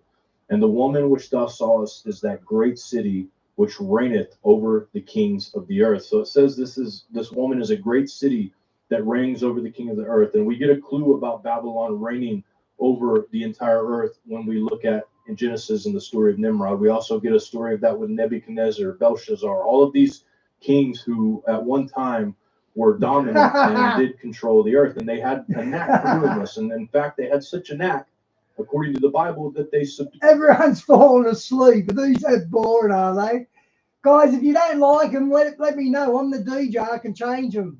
Dude, all of the kings, they controlled every single king of the earth, and do to this day, in my opinion, control them. And so just to kind of get a point out of these things here, the beast and Babylon are separate, yet the woman has influence and control over the kings. And in turn, the people of the land, in the end, the kings turn on her and destroy her. So in the end, this is what happens. But for the time period, we're going to do a little deep dive into Babylon and see who these people are and how they did this. And I want to show you how the show I mentioned with Dan kind of ties into all of this. Oh, good. Revelation 17. And it says, "And here is the mind which hath wisdom. The 7 heads are 7 mountains on which the woman sitteth." Now, most people, and I included, are going to tie that to Rome, because there's 7 holy mountains that are in Rome, 7 mountains that they consider, which are in the time period we're talking about, all around the period of Israel and everything, because it was all considered part of Rome at the time. And to kind of just go from there, I want to discuss something here, because I found this, and it could be nothing, but I tend to believe that there's really not a whole lot of coincidences. So I started digging into the word hills here, and we're gonna take a little bit closer look at this. So the word in the Strong's is 3735, which is oros, and it means a mountain. Now I looked at the derivatives of this word and where a lot of words were formed based off of this word in the Greek, and this will blow your mind. I think it blew my mind. The etymology 1 of the word orizio, and I'm not pronouncing that right, but it says to awaken. And the etymology number 2. Yeah, we actually learned something with Now You See TV. The 2 witnesses, they do their best, guys, but we know more than they do. So I'm only going to watch them if they got a guest on from now on, because we know more than them. So we're not going to learn nothing through them unless there's a guest. Who is guardian or watcher. But these guys which deliver. Caused me to kind of take a real deep look into this idea. Like, why are these hills, why are these words derived from this? We know that a lot of our words derive from certain words because there's there's a meaning in there. In the Greek, it's no different. In the Latin, it's no different. In the English, it's no different. The Hebrew, it's no different. There's always the reason that they use these words. And so I just thought it was interesting, and it could be nothing. For all of you Greek philosophers out there or Greek students, you may be able to tell me why that they use this word as a base for those words, but I thought it was interesting. So I wanted to dig a little bit into mud fossils. And David, you've done a show recently on that. There is a Mud Fossil University on YouTube as well that digs into a lot about these mud fossils, but we're starting to find that many of the rock formations that we thought were mountains, or that we thought were just random rocks, or we thought were just structures that people built, have features that look like they are actually fossilized giants and animals of sorts, to the point to where they cut them and they can see where it looks like there's veins and arteries running through the rocks, where it looks like muscle tissue, or where it looks like skin tissue, layers of these things associated with that. And this will come in handy when we're talking about here in a minute. But David, you've done a little bit of study on mud fossils. What are some ones that you found that are pretty interesting? Yep. Okay, Mud Fossils University, that YouTube channel. He's pretty convincing. He shows some really stunning stuff about mud fossils. Brian and I, we did a show, we called it Clear as Mud, Mud Fossils and Mud Flood. And there are many, many, many of these. There's the one, the Devil's Tower out in Arizona, and it looks like a tree stump. I mean, I don't know if it's a tree stump or not, but it looks like a tree stump. And there are so many of these that look like creatures. It's undeniable, that look like giant humans, various animals, and it's beyond the point of, well, if I look at it, it kind of looks like that. No, it looks like it, you know. And what the Bible tells us, and many other non-biblical historical sources, that these early giants were huge. You know, they were tall as the cedars, 200 feet. And to me, it is very, very possible. And I've come to the point, it's much easier for me to believe that these are fossilized remains of giant humans and animals than to look at it and see just what it looks like and deny what our eyes are seeing. Yeah, and you know, there's obviously the people that are going to be listening that say, well, the Bible doesn't talk about giants. It doesn't, you know, there's no such thing. But, you know, I beg to differ. Genesis 6 is very clear on that. But also every other mythology, you can call them mythology, you can call them whatever you want, but every one has the same exact story. So at some point, you have to look at things and say, well, there's a story here. There's something being told here that makes a lot of sense. And so we're going to look at this as if it's real, as if it's true for a minute. Can you guys do that with me? Let's pretend it's true. So we did a couple shows before. Actually, one of these was featured on our marathon that we did, but giant angels chained in hollow earth and angels bound in the Euphrates. Now, the scripture speaks of entities being bound in the earth. The book of Enoch speaks of entities being bound within the earth. There's also these petrified giants looking things that we see all over the place. And these two shows do a good job of kind of talking a little bit about that in more detail, and how that the obsession of people like Hitler and different people who are, you know, I guess I would say heirs of Nimrod, how they went going and looking for all of these pieces, whether it be the spear of destiny, whether it's the cloak that they believe Nimrod wore, whether it's the people in Hyperborea. Hitler used the money that he had to go and look for every single one of these things. And we're going to find out why, because this is what has to happen to be the master of the reset. Now, we did another concept just to kind of put more of these ideas of these hills into our mind before we. Yeah, Vars, our electronics are playing up a little bit, to be honest. My Wi-Fi's dropping out more than it usually is. So that might be something to do with the sunspots. And Mum's Foxtel, she can't record shows now. So, yeah, we are getting problems. Before I kind of explain where we're going here, There are other locations on the earth that actually have a more cryptic meaning than what we totally understand. And one of these is hot sulfur places where people go and they take hot sulfur baths or drink the sulfur water. And the Book of Enoch actually mentions these things as boiling entities. David, tell us a little bit about this. This is crazy. Well, in the 67th chapter of the book of Enoch, and this is something that we have went into detail in this chapter in our Book of Enoch commentary, but it says this very thing, that in the place deep in the earth where angels are chained and being punished, that this actually affects the surface of the earth in manifestation of hot sulfur springs. And I'll just read a little of the text for you. In Enoch chapter 67, beginning in verse 5, it says, "And I saw that valley in which there was a great convulsion, with the convulsion of the waters. And when all this took place, from that fiery molten metal, and from the convulsion thereof in that place, there was produced a smell of sulfur, and it was connected with those waters. And that valley of the angels who had been led astray burned, who had led astray mankind, burned beneath that land. And through its valleys proceed streams of fire, where these angels are punished who had led astray those who dwell upon the earth. But those waters shall in those days serve for the kings and the mighty and the exalted, and those who dwell on the earth for the healing of the body." And then in verse 11, it talks about a change that's going to happen prophetically. And probably at the time of the release of the restrainer, when these will be actually going to come back. In verse 11, it says, "And those same waters will undergo a change in those days. For when those angels are punished in these water springs shall change their temperature. And when the angels ascend, this water of the spring shall change and become cold." So it's very, very fascinating. And what can you say? It's interesting. There's definitely more to this than what we understand. There's no doubt. And so that leads to the question, well, there's all of these interesting sites all over the world that have this hidden significance. Let's just say hidden significance. So what is the fascination of these kings, these churches building over these sites, these bound devils? What is the point of this? And I think that we're going to find out here. So these are a couple of temples that were actually built. They were built on top of these old temples. This one on the left here is the Acropolis of Athens, and it was built. There was something built on top of it, and on top of here, like church built on top of that in Rome.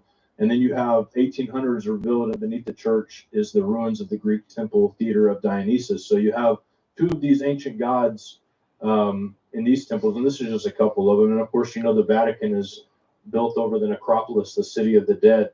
And so they use a lot of these places for this reason. And if you look at look at a lot of these locations that were maybe not just built now, but also around prehistory that we're just finding, you start to see a grid pattern. You see grid patterns and ley lines that a lot of these places were sitting on, which can lead to a million different ideas about what these places are and why that they're sitting on these grid lines. But I think that, you know, the people that are masters of the reset, the ones who are the 33rd degree, which it's said that the 33rd degree, the ones who are able to use the seething energies of Lucifer, are the ones who are able to I guess, what is the exact quote there, David? I know you've got it probably on the tip of your tongue from Manly P. Hall, but about the seething energies of Lucifer.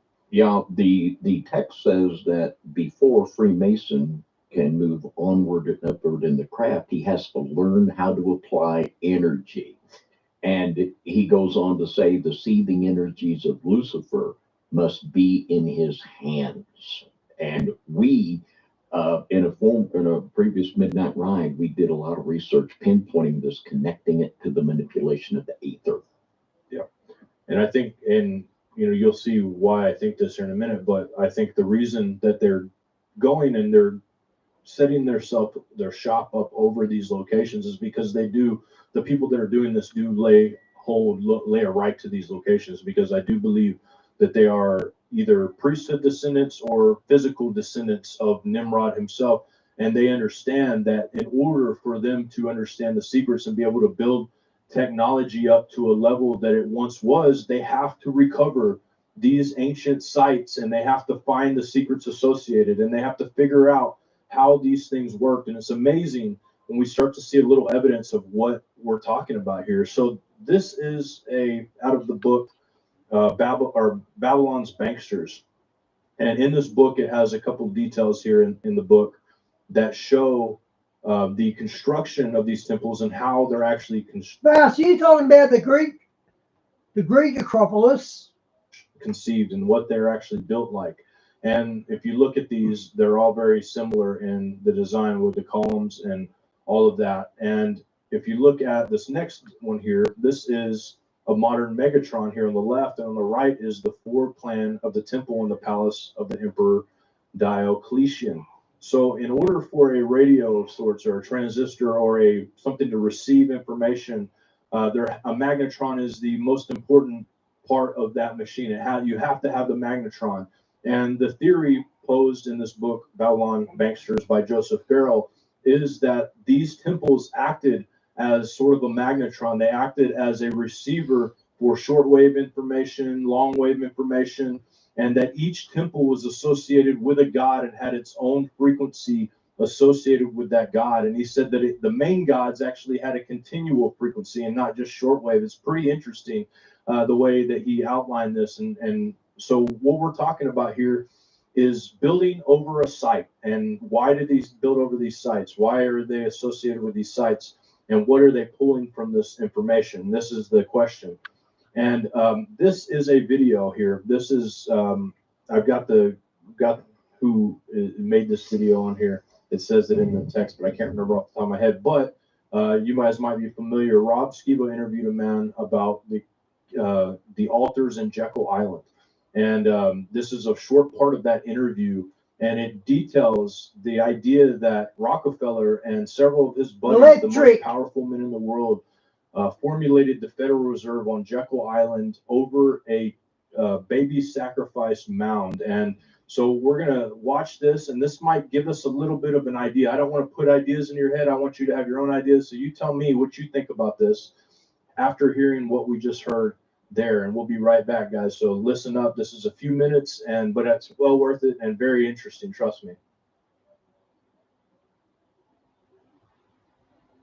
Top of the blood sacrifice altar. And he said, well, Rockefeller is. I'm here in Jekyll Island, Georgia, one of the most mysterious places in the country. Some call it the Bohemian Grove of the East Coast. This island also holds secrets that are key to unlocking why the world is the way it is today.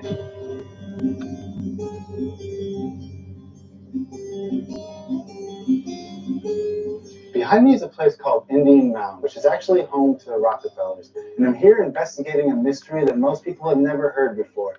This mystery has been shrouded in secrecy for almost 100 years. Jekyll Island is where the Federal Reserve banking system was birthed and conceived. And at one time, when it was functioning in the 1900s up to the 20s and 30s, some say 1/3, some say 2/3 of the world's wealth would vacation on that island. It was the highest conglomeration of wealth in a single place very often anywhere in the world back in the turn of the century. So it just seems like a little island that's not anything significant at all now, but it's amazing to see the financial side of the history of that spot. And so I'm sitting there looking at some of the things that he's telling, just thinking about some of the things he's telling me. We went out and walked around, and he showed me some of the cottages that had been restored, and the club itself, and the tennis courts, and they had a pier where the boats would come up, and he just kind of showed me the grounds, and then we go to the museum. And he's talking a lot about the financial stuff and the guys that built it, and each cottage was, marked and named. Some of them had been restored, some of them didn't exist anymore, but they had like a sign that this is where this one was, and that one was built by J.P. Morgan, that one was Rockefeller's, and that one was Just they had each one of them named. Well, they're all kind of native names, and then they're all, you know, got some kind of plaque on who the financial mogul was that had built them. And they're not really elaborate, luxurious mansions. They're just simple cottages for the most part, which was kind of interesting to know that the richest people in the world built them, and they were very low key and almost like a, you know, cabin in the woods instead of the luxurious house that you'd expect. And they all had Indian names. So I started asking him about the Indian history of the island, and he lit up. He just was like, that's what he really wanted to talk about, because he loved the Indian history. And so he takes me back to the museum, and he said, we got a lot of stuff on the Indians. He said, this was actually like the government main community for a tribe of Indians that don't exist anymore. And that tribe was called the Timucas. And I said, well, that's interesting. My name's Tim. And anyway, I didn't know anything about the Timucas. I'm from Oklahoma. I've learned a lot of Native history, and I have some Native bloodline, but I did not know anything about the Timucas. So I just asked him, please tell me everything that you can tell me about them. There's something about the natives that I feel like I need to know. So he said, well, the Jekyll Island Club was actually built on top of everything that the Indians had. So they just kind of wiped the village out and built the club on top of it. So wherever the chief's house was, there was a cottage now. Wherever the council house was, there was now the Jekyll Island Hotel. And he said everything that's built and visible today is actually sitting right on top of something that was significant in the Indian village when it existed. So he said the fact that this whole place had to go into ruins and then be rebuilt and become an archaeological state park, he said it's actually helped us identify the Native history, because the club itself had almost erased that. And so I said, well, you know, let's look at the museum. I want to see some of the Indian stuff. So we're looking at arrowheads and spear tips and, you know, just artifacts that they had found and pottery shards and things and seashells that they had had. And he showed me all their stuff in the museum. He showed me some fragments of a weapon that was like an unusual bow. And when I say unusual, I mean that it was like a double curved bow. And that was a very unusual shape of the bow for a native tribe. I had never seen that shape before with an American Indian tribe. Okay, a double bow, that sounds like the Assyrians. They were the bow experts. So how did they get Assyrians' technology? And I've seen a lot of bows and arrows. So I asked him, I said, this seems unusual. I've not seen this before. In Oklahoma, every native tribe, the bows would look like a single bow or just a single curve. I said, this is quite extraordinary, especially as far back as this tribe was. So he said, yeah, we found a lot of weapon type artifacts that we've not seen with other tribes. And I said, well, how do you know these were Native Americans? Maybe they were from somewhere else. He said, oh, no. They were the Timucas, because they're well established along the Florida and Georgia coast. And he said, we got a lot of stuff in 3 or 4 states about them. And they were quite prolific at one time. So he said, we know they're Native Americans. I said, well, all right, what else you got? He said, well, we got some skeletons. He said, you want to see the bones? And I said, well, yeah. You know, that sounds, you don't get to see a skeleton very often. I said, are they where we can actually see them, or are they buried? He said, no, they're visible.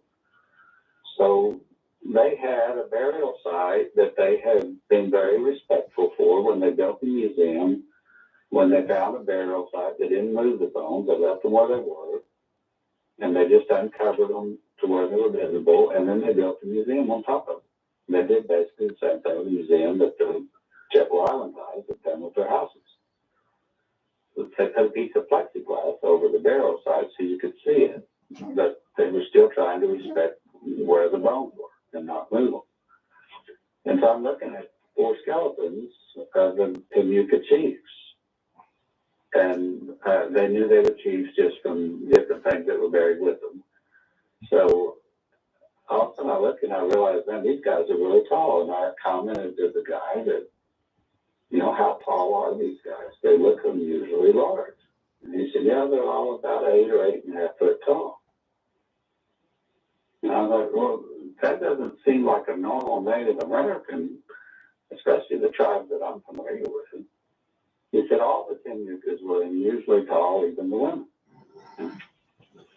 He said we found other skeletons and, you know, parts of bones out in the grounds, and he said we've got pretty good evidence that nearly all of them were extraordinarily tall.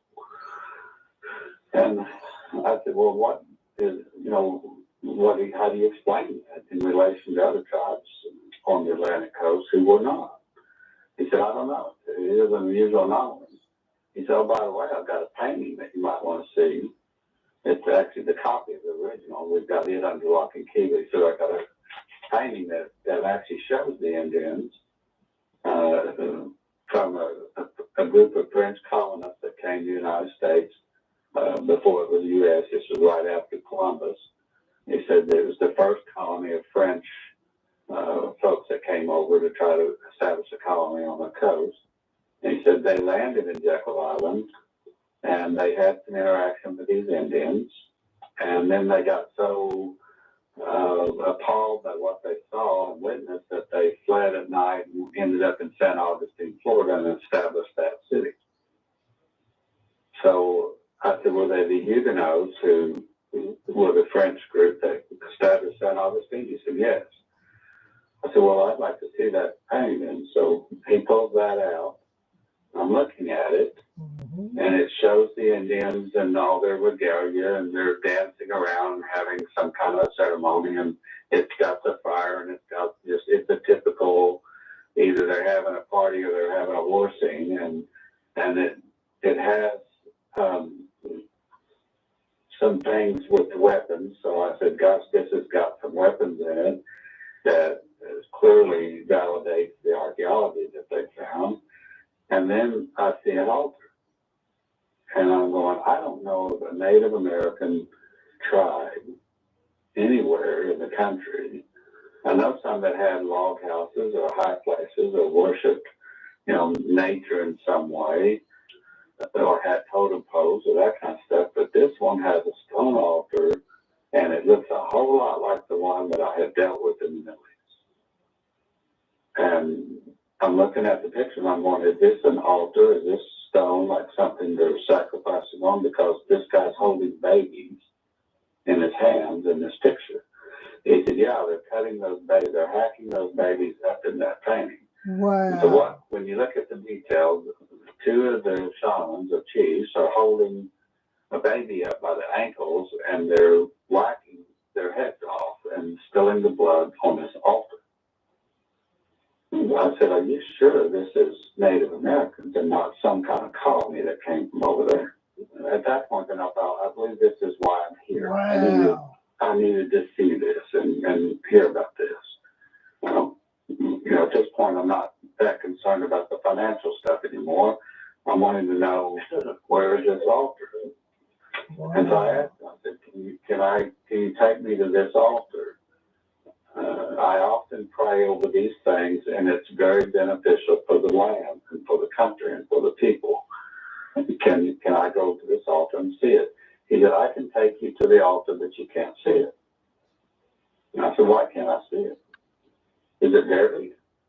He said, no, it's not buried, but it has a house built on top of it. I said, who would be crazy enough to build their house on top of a blood sacrifice altar? And he said, well, Rockefeller was. You know, I just like, okay, can we go there? And he said, yeah, just a short walk. Come on. And we actually, you know, I'd already walked by it. So he said, I've got the keys. He said, normally nobody can go in. The way these things are set up, they're historical homes now. The state of Georgia owns the park. So that countryside's brilliant with the moss hanging off the trees. We don't get that in Australia. We don't have that I think it's moss. Is that moss hanging off the trees? I don't know what it is, but it looks very mysterious and it looks good. They lease out another group, the hotel to run, but the houses are maintained on the National Historical Register. And they're Touche, Diane, done the best emojis. part of the state park.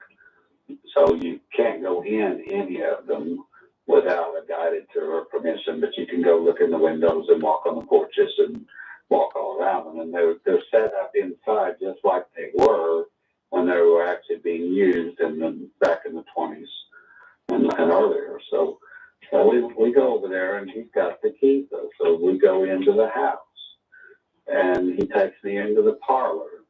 And he says, well, I know you're a praying guy, so you probably would like to have a little time to pray. He said, you're standing right on top of the altar right now. This is the room that is built on top of it.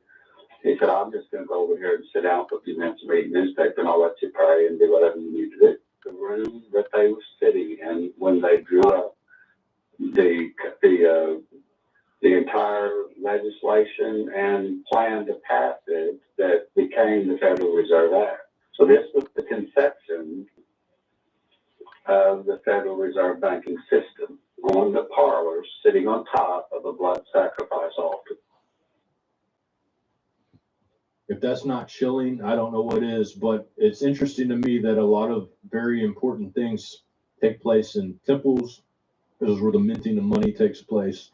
This is where in ancient times, this is where the money was circulated. This is where the revelations of the prophets and the seers and whatever priestesses that they had would come from inside of these ancient places.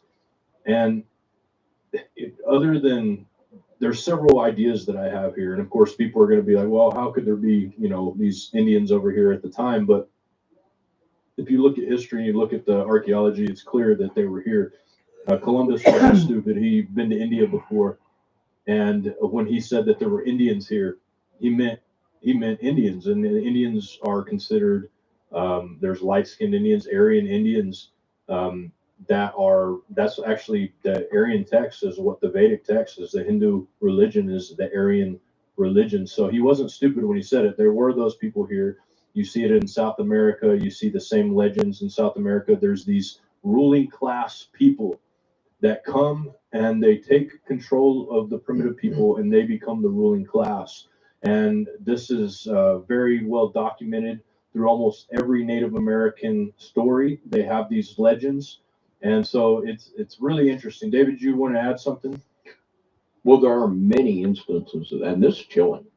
And I mean, it beggars the imagination for me to even surmise for a moment that this is coincidental. It is not. These people that are the planners and the architects of these type of things, they know what they're doing. Yep, they and do. We had the same scenario play out in South America with the Patagonian giants when the Spanish explorers came down there, and basically they instigated an extermination. And it up into the 1800s, they were Sphagnum moss. There you go. I didn't know that. Down and killing these Patagonian giants. So this is a pattern that was replayed in several places. And, these were basically people that came over from a Levant. They were of the Nephilim bloodline, and they were basically practicing Canaanite religion.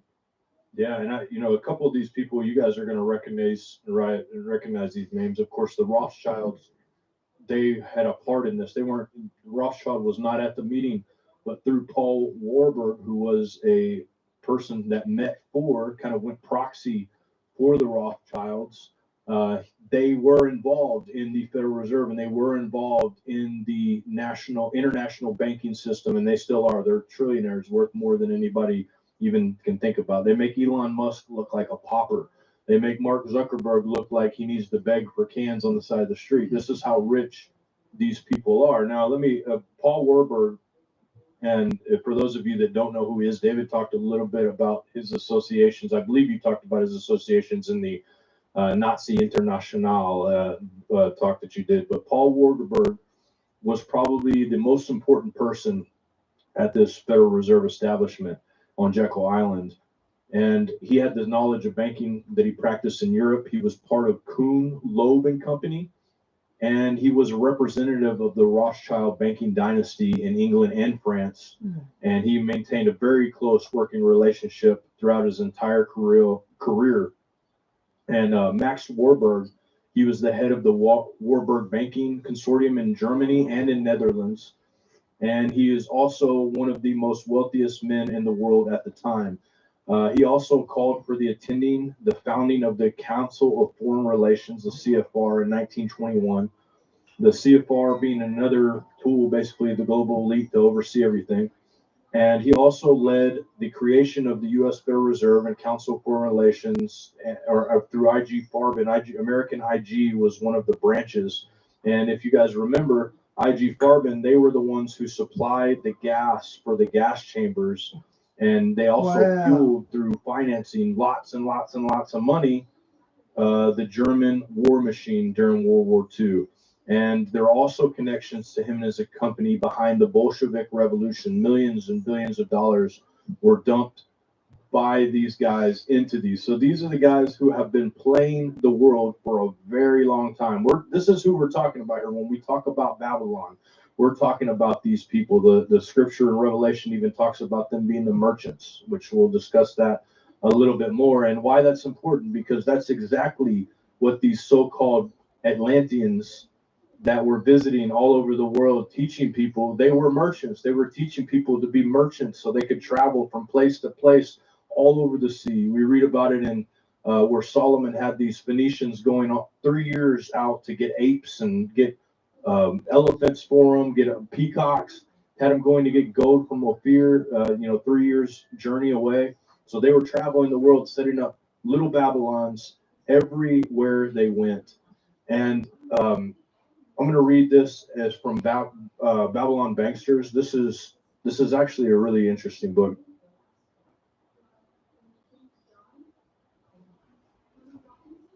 Okay, that usually means the Wi-Fi is playing up, so I've got to reload it.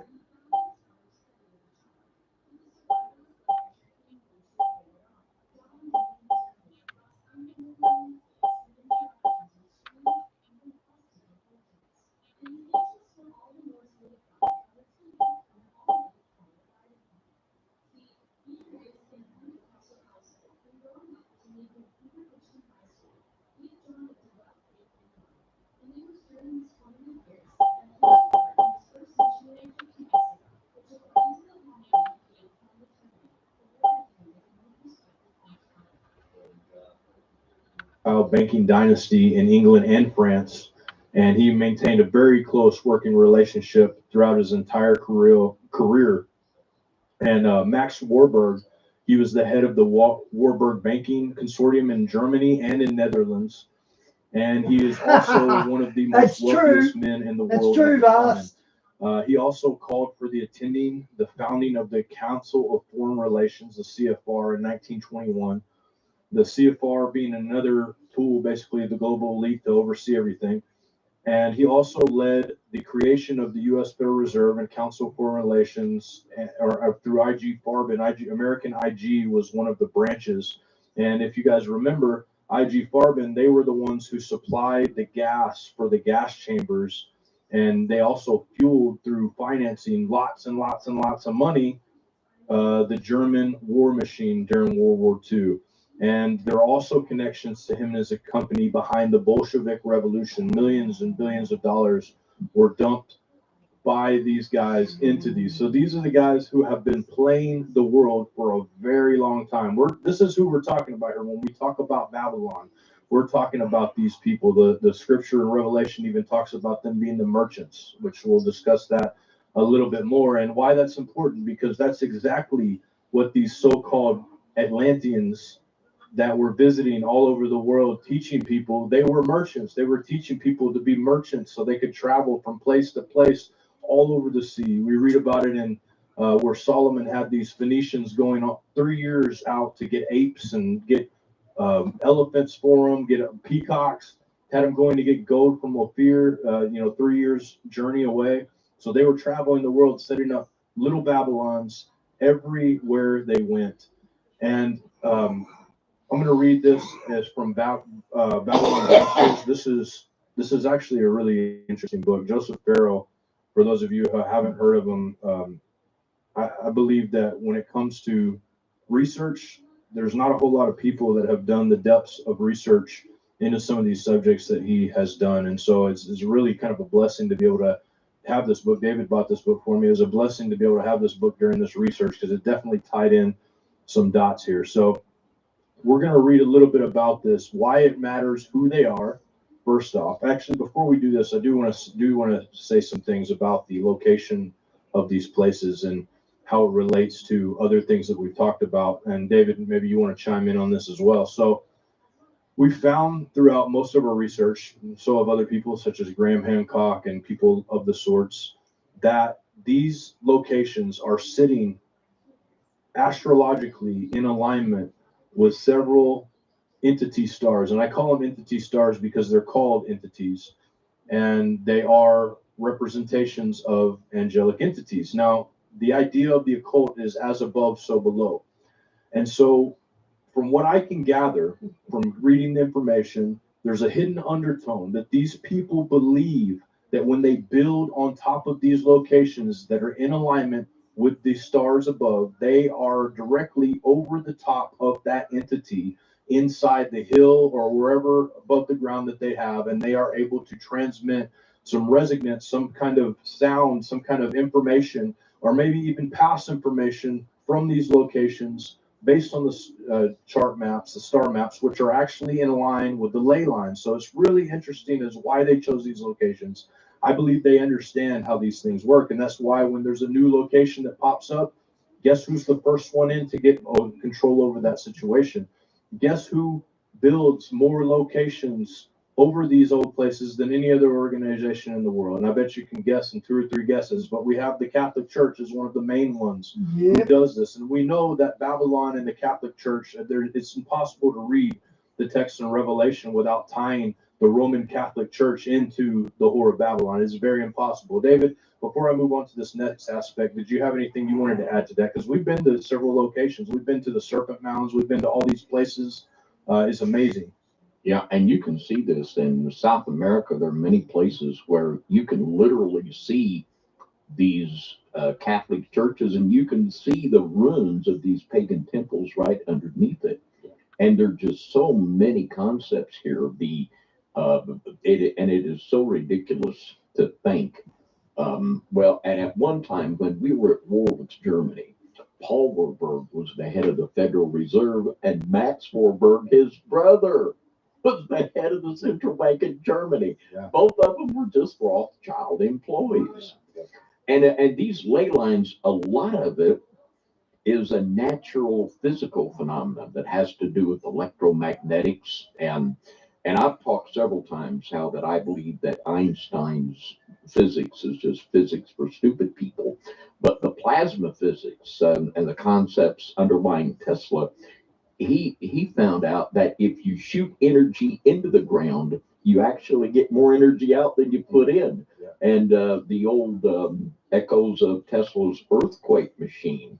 So these things they're part of it is based upon things like electromagnetism, as above, so below, building things on earth that align with the heavenly luminaries. But there's a spiritual dynamic to it too, the actual entity being there. This is the dot that connects, that makes this so absolutely profound right there. Yeah, it's so interesting, and this next aspect is really interesting part too. Something that, of course, we've talked about, but being able to tie it into how they're able to obtain this information really starts making a lot of sense. Now, in the occult world and in the world of the elites, bloodline matters. It matters greatly in how much magic you have in your blood, how much Anunnaki blood you have. It matters in how much magic you're able to pull off. And in fact, I believe that the only way to attain your 33rd degree and to be able to master the energies of Lucifer is because of bloodline. If you don't have the bloodline and it doesn't resonate with the area, you are not able to do this. And I believe this, and I want to read a couple things that really interest me. as in the idea that the people who can obtain this have to be of the proper bloodline, I believe, of Nimrod or someone like him. So let me read this. This is out of Babylon's Banksters, and this is really interesting. It says, and this is in context of the myth, the idea that Nimrod and the Rothschilds are in fact blood related, which is very common ideology and thought. A lot of people believe in, and some people believe they've tied it in. But this is really interesting. So it says, if DNA is such a resonator and transducer of information, which they proved in the earlier chapter that DNA can resonate to certain frequencies, certain DNA resonates to different frequencies differently. Okay, so with that in mind, it says the local field of the physical medium, it stands to reason that some specific genotypes will be more efficient resonators of it than others. We are told in countless ancient texts, from the Bible to the Sumerian epics of the Hindu epics of India, to the legends of the Japanese Yamato peoples, to the legend of Mesoamerican Indians, that at some point of time, lost in the mist of prehistory and the gods, came down and they mingled with men. We hear about that in Genesis 6, siring children of human women. And many of these legends, moreover, these ancient civilized gods were selfly evident white Caucasians. Again, this is a common feature of such myths from Mesoamerica to the South American Incans and even ancient Japanese legends, which is what I was saying earlier. It says, whatever the truthfulness of these claims might be, we have seen that since ancient times, an international banking class has constantly aligned itself with the temple. That's a very key importance here. It says, both with a view to giving their financial activities the sanction of the probity of the temple and therefore cloaking their actions, but also with a view to accessing the residues of that lost science and technology and potentially reconstructing and reconstituting it. So it goes on here in this book to talk about this genome project that they're doing, that is Rothschilds are in charge of. This is really interesting. But, and he says here again, the myth of the Rothschilds' descent from Nimrod, himself a product of such intermarriages, if one consults the Sumerian records, suggests that one such banking dynasty is aware of the connection. And it goes on to talk about how they're trying to pool DNA and get everybody's DNA so that they can reconstruct that DNA resonance so they can pull all of that information into themselves. And it's really interesting. You know, one thing that strikes me, David, in the Bible, it talks about the man who understands dark sentences. This guy can just get the information. He can just pull it. And there's something different about this guy it talks about in the Bible. It's really interesting to me. But I do believe that DNA plays a major part. This is why you see these elites flooding toward Canaanite religions, these elites flooding towards blood sacrifice and flooding towards these ancient sites so that they can pull as much information as they can from it. Did you have anything you wanted to add, David? Well, if that being true, it would make one suspicious at some things we've seen of people wanting to have mass databases of human DNA.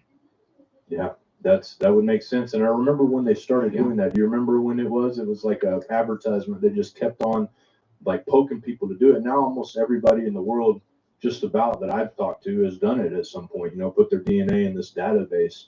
And so, anyways, we want to talk about this first transgression of the building of a temple in a location to where they felt like they could harness the energy of the world. And to me, when you think of the Tower of Babel, it is a almost mirror but evil twin to the temple of God. You have the idea that these people are all coming together into one temple, into one place, but they're not doing it underneath the power of God. They're doing it underneath a different power, and they have a different idea on how they're going to do it. I want to read this in Jasher 9, and I'm also going to read a reference in the Bible to this, but I think that this is good for context to help you understand what they were doing here, because in Jasher, it actually kind of describes this as almost like they literally believed that they were going to get up there in the firmament and go towards God. So let's read it.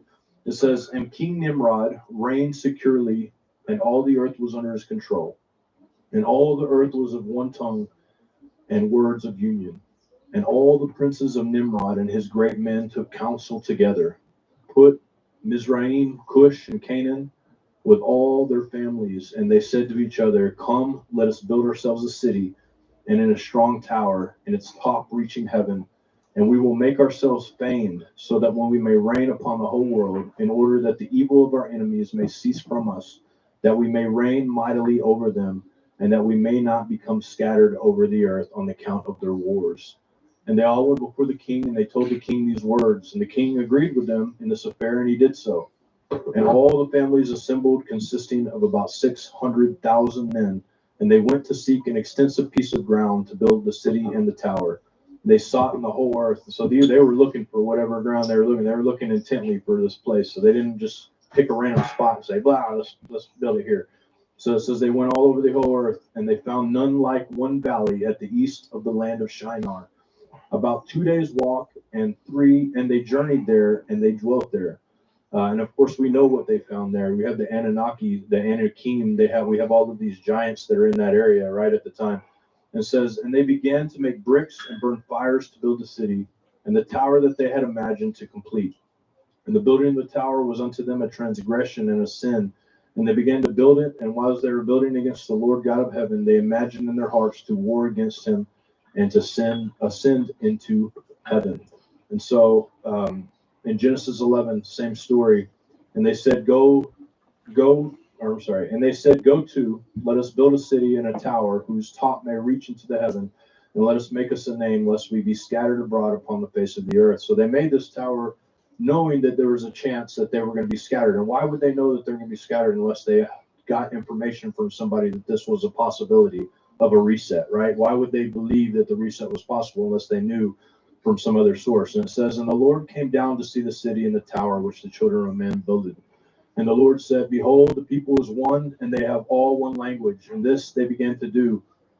And now nothing will be restrained from them, which they have imagined to do." So it says that basically all these people coming together and doing this, nothing's going to be restrained from them, which tells you that there's power in bringing all the DNA of all the people together in the world, right? There's power, and that's why they're wanting to do it again. It says, "Go to, let us go down, and there confound their language, that they may not understand one another's speech. So the Lord scattered them abroad from thence upon the face of all the earth, and they left off to build the city." In one of the shows, we talked about Attila the Hun, and we talked about Nimrod before, and how Genghis Khan claimed to be a descendant from Nimrod. Now, we know a lot about Genghis Khan. We know a lot about the Huns because we've really detailed and studied in there. And they are basically the equivalent to our knights, they're equivalent to our Templars, the equivalent to our people who went throughout the earth conquering and doing crazy things, even drinking out of skulls. I mean, there's a lot going on with these types of people, but they claim to be a lineage of that. A lot of kings claim to be of lineage of these of this Nimrod, and they went out and they scattered. But you know, when you look at some of the symbols that I see, and I believe that these symbols tell us everything. Okay, I just loaded something, guys. Watch this.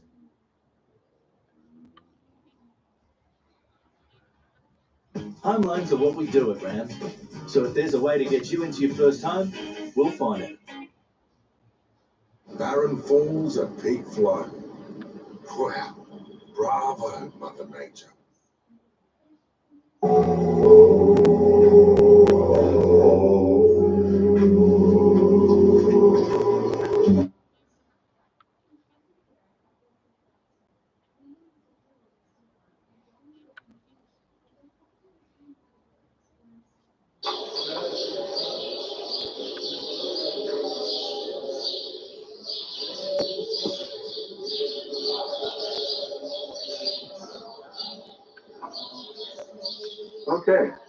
Okay, this is in Temple of Osiris at Abydos, and we're going to now talk about the world famous glyphs that have been found here that some people think are helicopters, submarines, etc.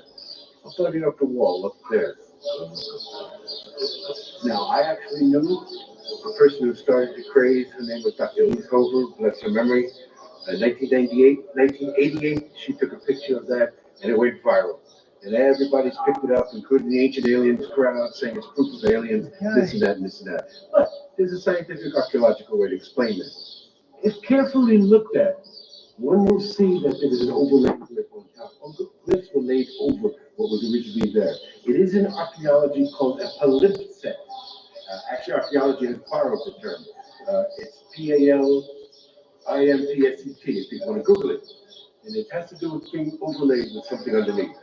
The key, how Hakim explained it, whether one wants to believe they're helicopters or not. There you go. They were choppers and submarines.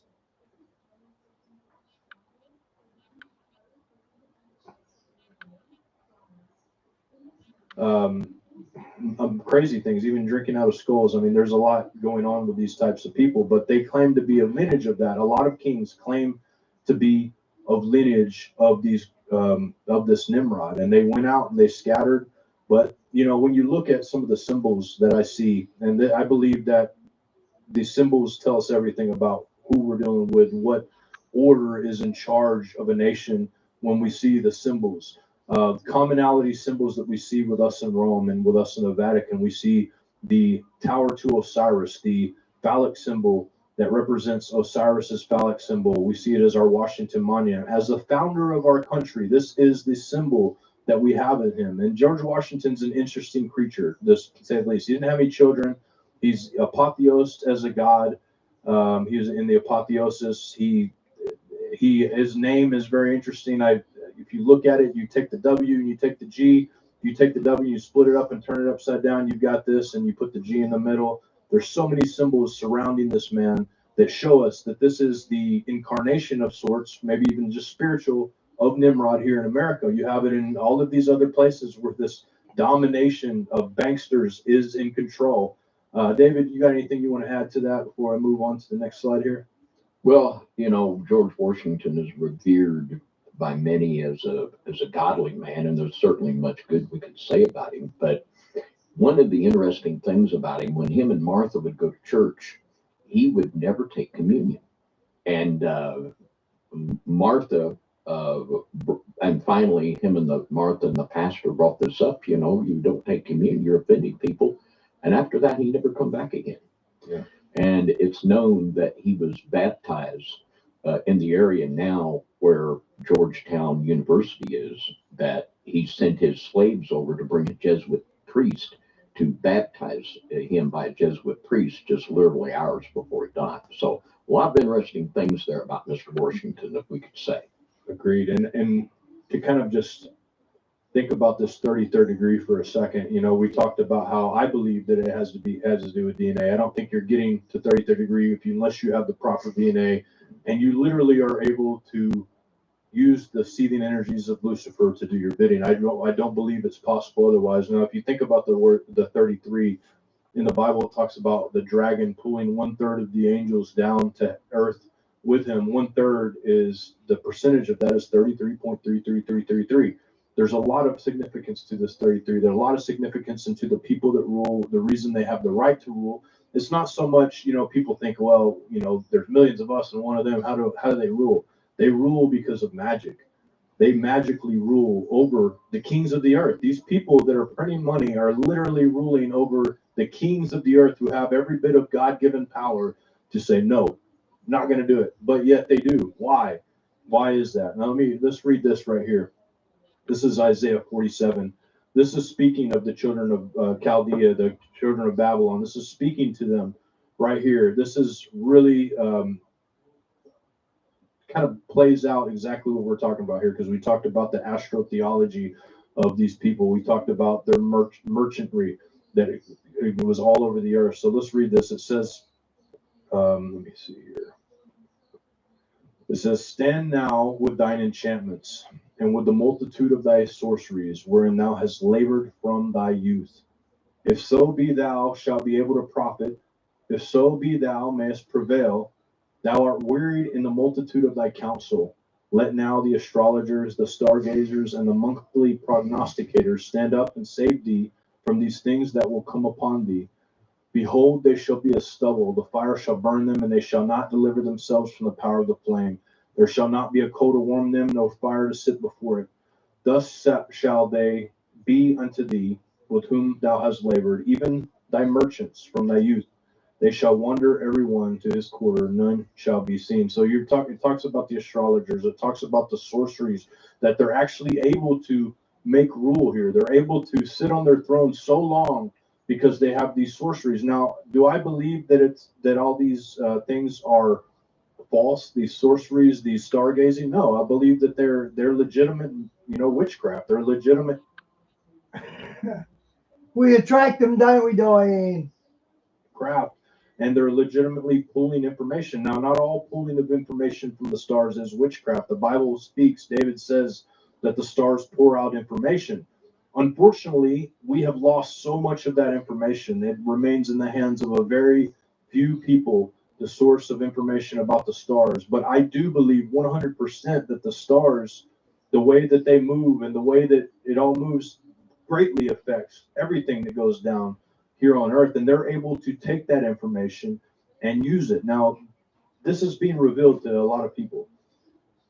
They don't like this. They don't like that this information is being revealed, because if everybody understands that you can pull this or pull that and use this, wield this power, then we start to get this dwindling of where they get their power, because their power comes from knowledge, right? Their power comes from all of these informations, these secret technologies that they have. And I'm going to call it magic, because technology is magic. There's not a whole lot of difference in technology and magic. If you were to take any bit of our technology, if you were to take this and you were to take it back to even the 1700s, you would probably get burned as a witch, right? Because a lot of this information isn't something that humans as normal beings are going to come up with. It takes a specific kind of human to want to make this happen.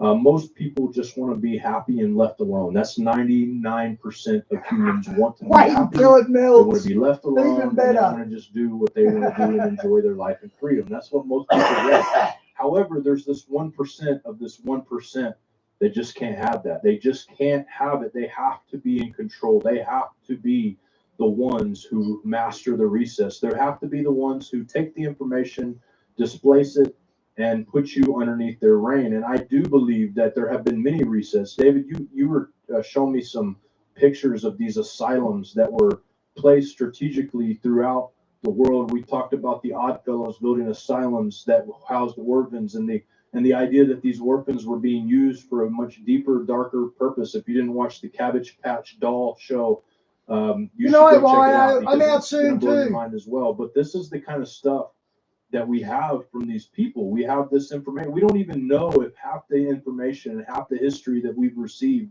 is 100% legit. In fact, we know it's not. I know it's not. When you look at comparative history and you start studying, you see that the symbols tell a different story than what some of the historians are telling. So, David, you have some information on some of that, which I thought was really interesting. Yeah, I mean, there's some of these pictures that if you go back into the early 1800s in America and in other parts of the world, that these things are unbelievably huge. They would house 20 to 50,000 people. There would be huge graveyards in these places. And, I mean, is there that many crazy people? I mean, we're talking huge. Yeah. And one of the theories is, and the farther I go along, the more that I would prescribe to this, is that this is a part of the reset of the Tartarian people, that a lot of the children and the families of the Tartarians were put into these things. And I also Johnny, God bless. a lot of the concept of the star fork, we talked about that also, that the Tartarian people built these for healing and also literally for protection from these energies that were being directed at them. Now, that might sound wild to a lot of people, but there's a lot of very legitimate reasons why we would come to that conclusion. Yeah, man, agreed. And I'm going to read this from Babylon's Banksters, because I think that Joseph Farrell puts it really, really good about what they're trying to do, why they're trying to do it. Why is the money thing so important? The printing of money is paramount to their ability to do what they think they're going to do. Now, we saw in Revelation that the whore of Babylon is actually hated by the 10 kings that were going to rise up in the end times. We see that. And it's starting to play out in front of us right now. If you're paying attention, there's a clear war going on, a clear, at least propaganda war going on between two different groups of people. And I'm not going to mention those groups of people. If you don't know, you're not paying attention. If you haven't seen what's going on with the money system, with the people in charge of the money system, who's at war, who's have a propaganda war, then you're not paying attention. I shouldn't have to mention that. I think that is something that we all know, that there's a war of good and evil. We all know this. And we all know that the ones in charge of our system are the wicked ones. We know this. The Bible tells us we wrestle not against flesh and blood, but against the principalities, powers, rulers of darkness, all of this. You know, the word principality this is what we call our local places. The people in charge are our principalities, our principals, right? They are the ones in charge.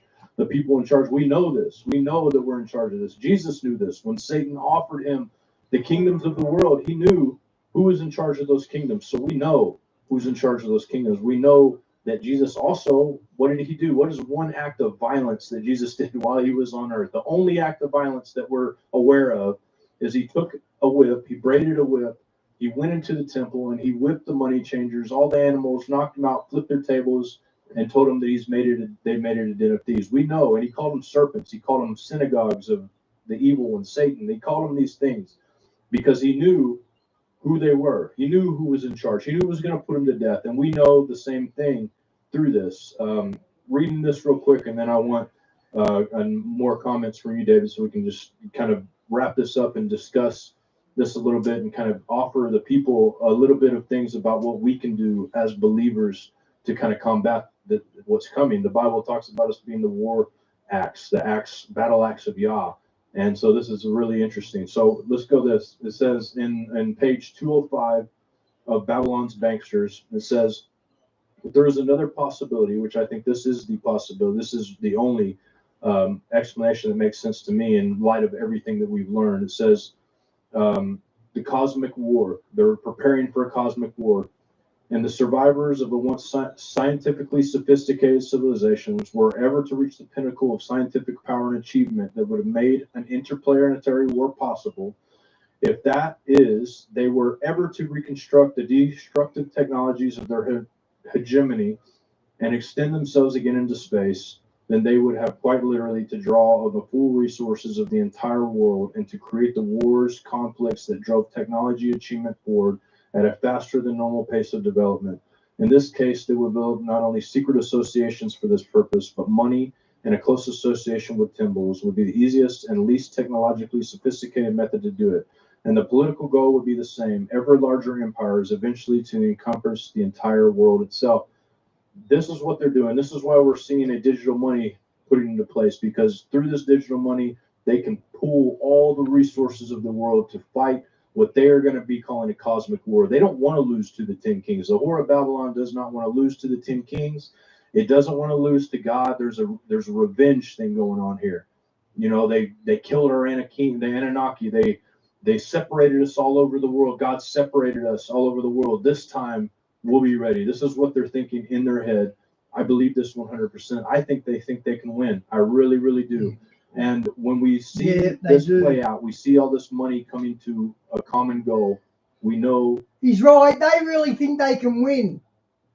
That something's up. We know it. I remember seeing King Charles speaking and saying, you know, we have to gather all this money, and I don't remember the exact quote, but we have to gather it for him when he comes. Who's him?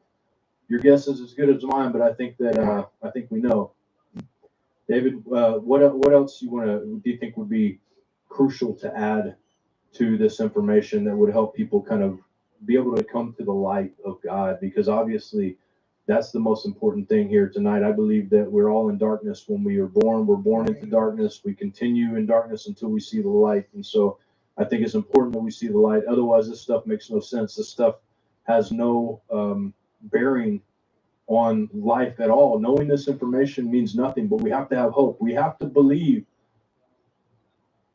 that the kingdom is coming and that our kingdom is much more powerful than these guys right here. They think they got the all power. They think they got all the intelligence companies in the world wrapped up, but they don't know about the ultimate intelligence. So let's talk a little bit about that.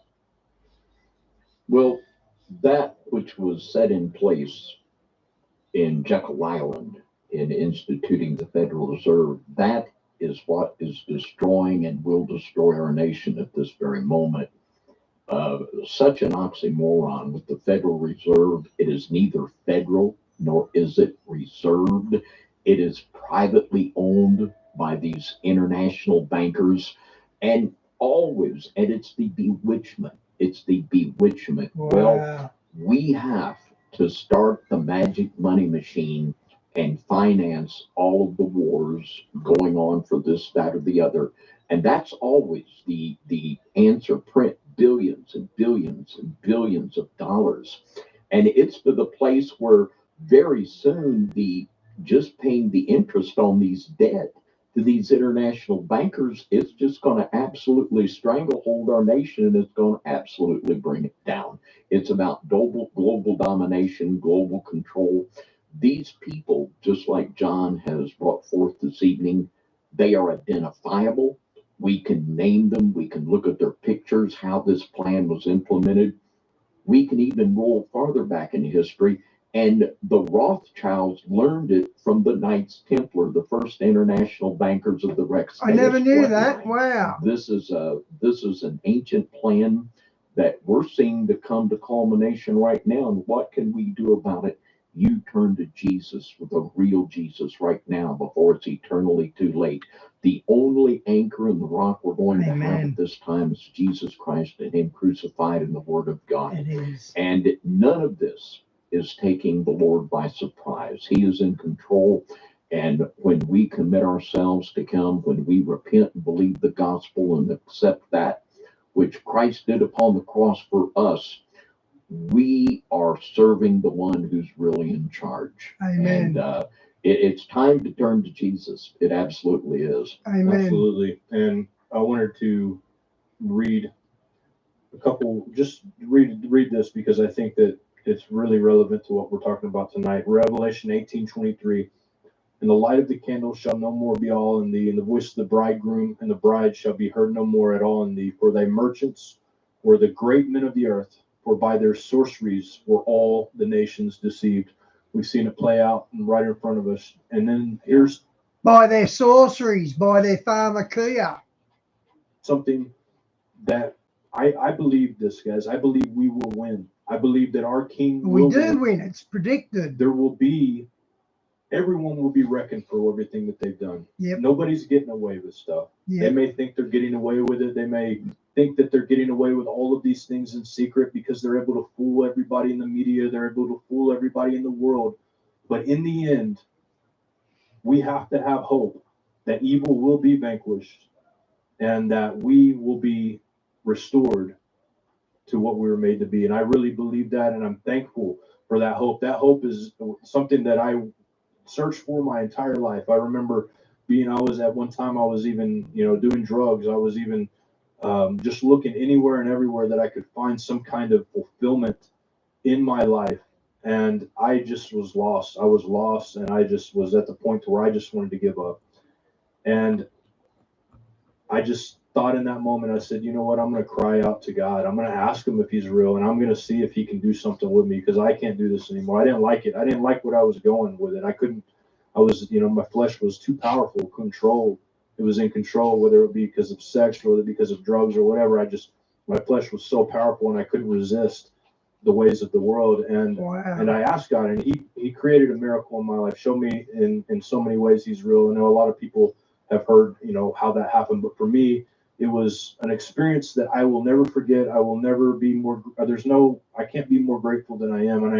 And everything that I do right now, and everything David, I'm sure, feels the same way about his transition into this, but everything that I do now is based off of that moment. Everything that I am about, everything that I breathe is based on what He did for me, because if He can do it for me, He can do it for you. He can bring mysteries to light. Look, all of these mysteries, they're not mysteries to me. They're mysteries to a lot of people, and they're really scary things to a lot of people. But when you look at the things through the lens of God, the Holy Spirit, who guides us into all truth and reveals mysteries to us, these things aren't scary. There's hope at the end of the tunnel. Yep. And we can see that. And it says in Jeremiah 51:20-23, thou art my battle axe. And this is talking about against Babylon.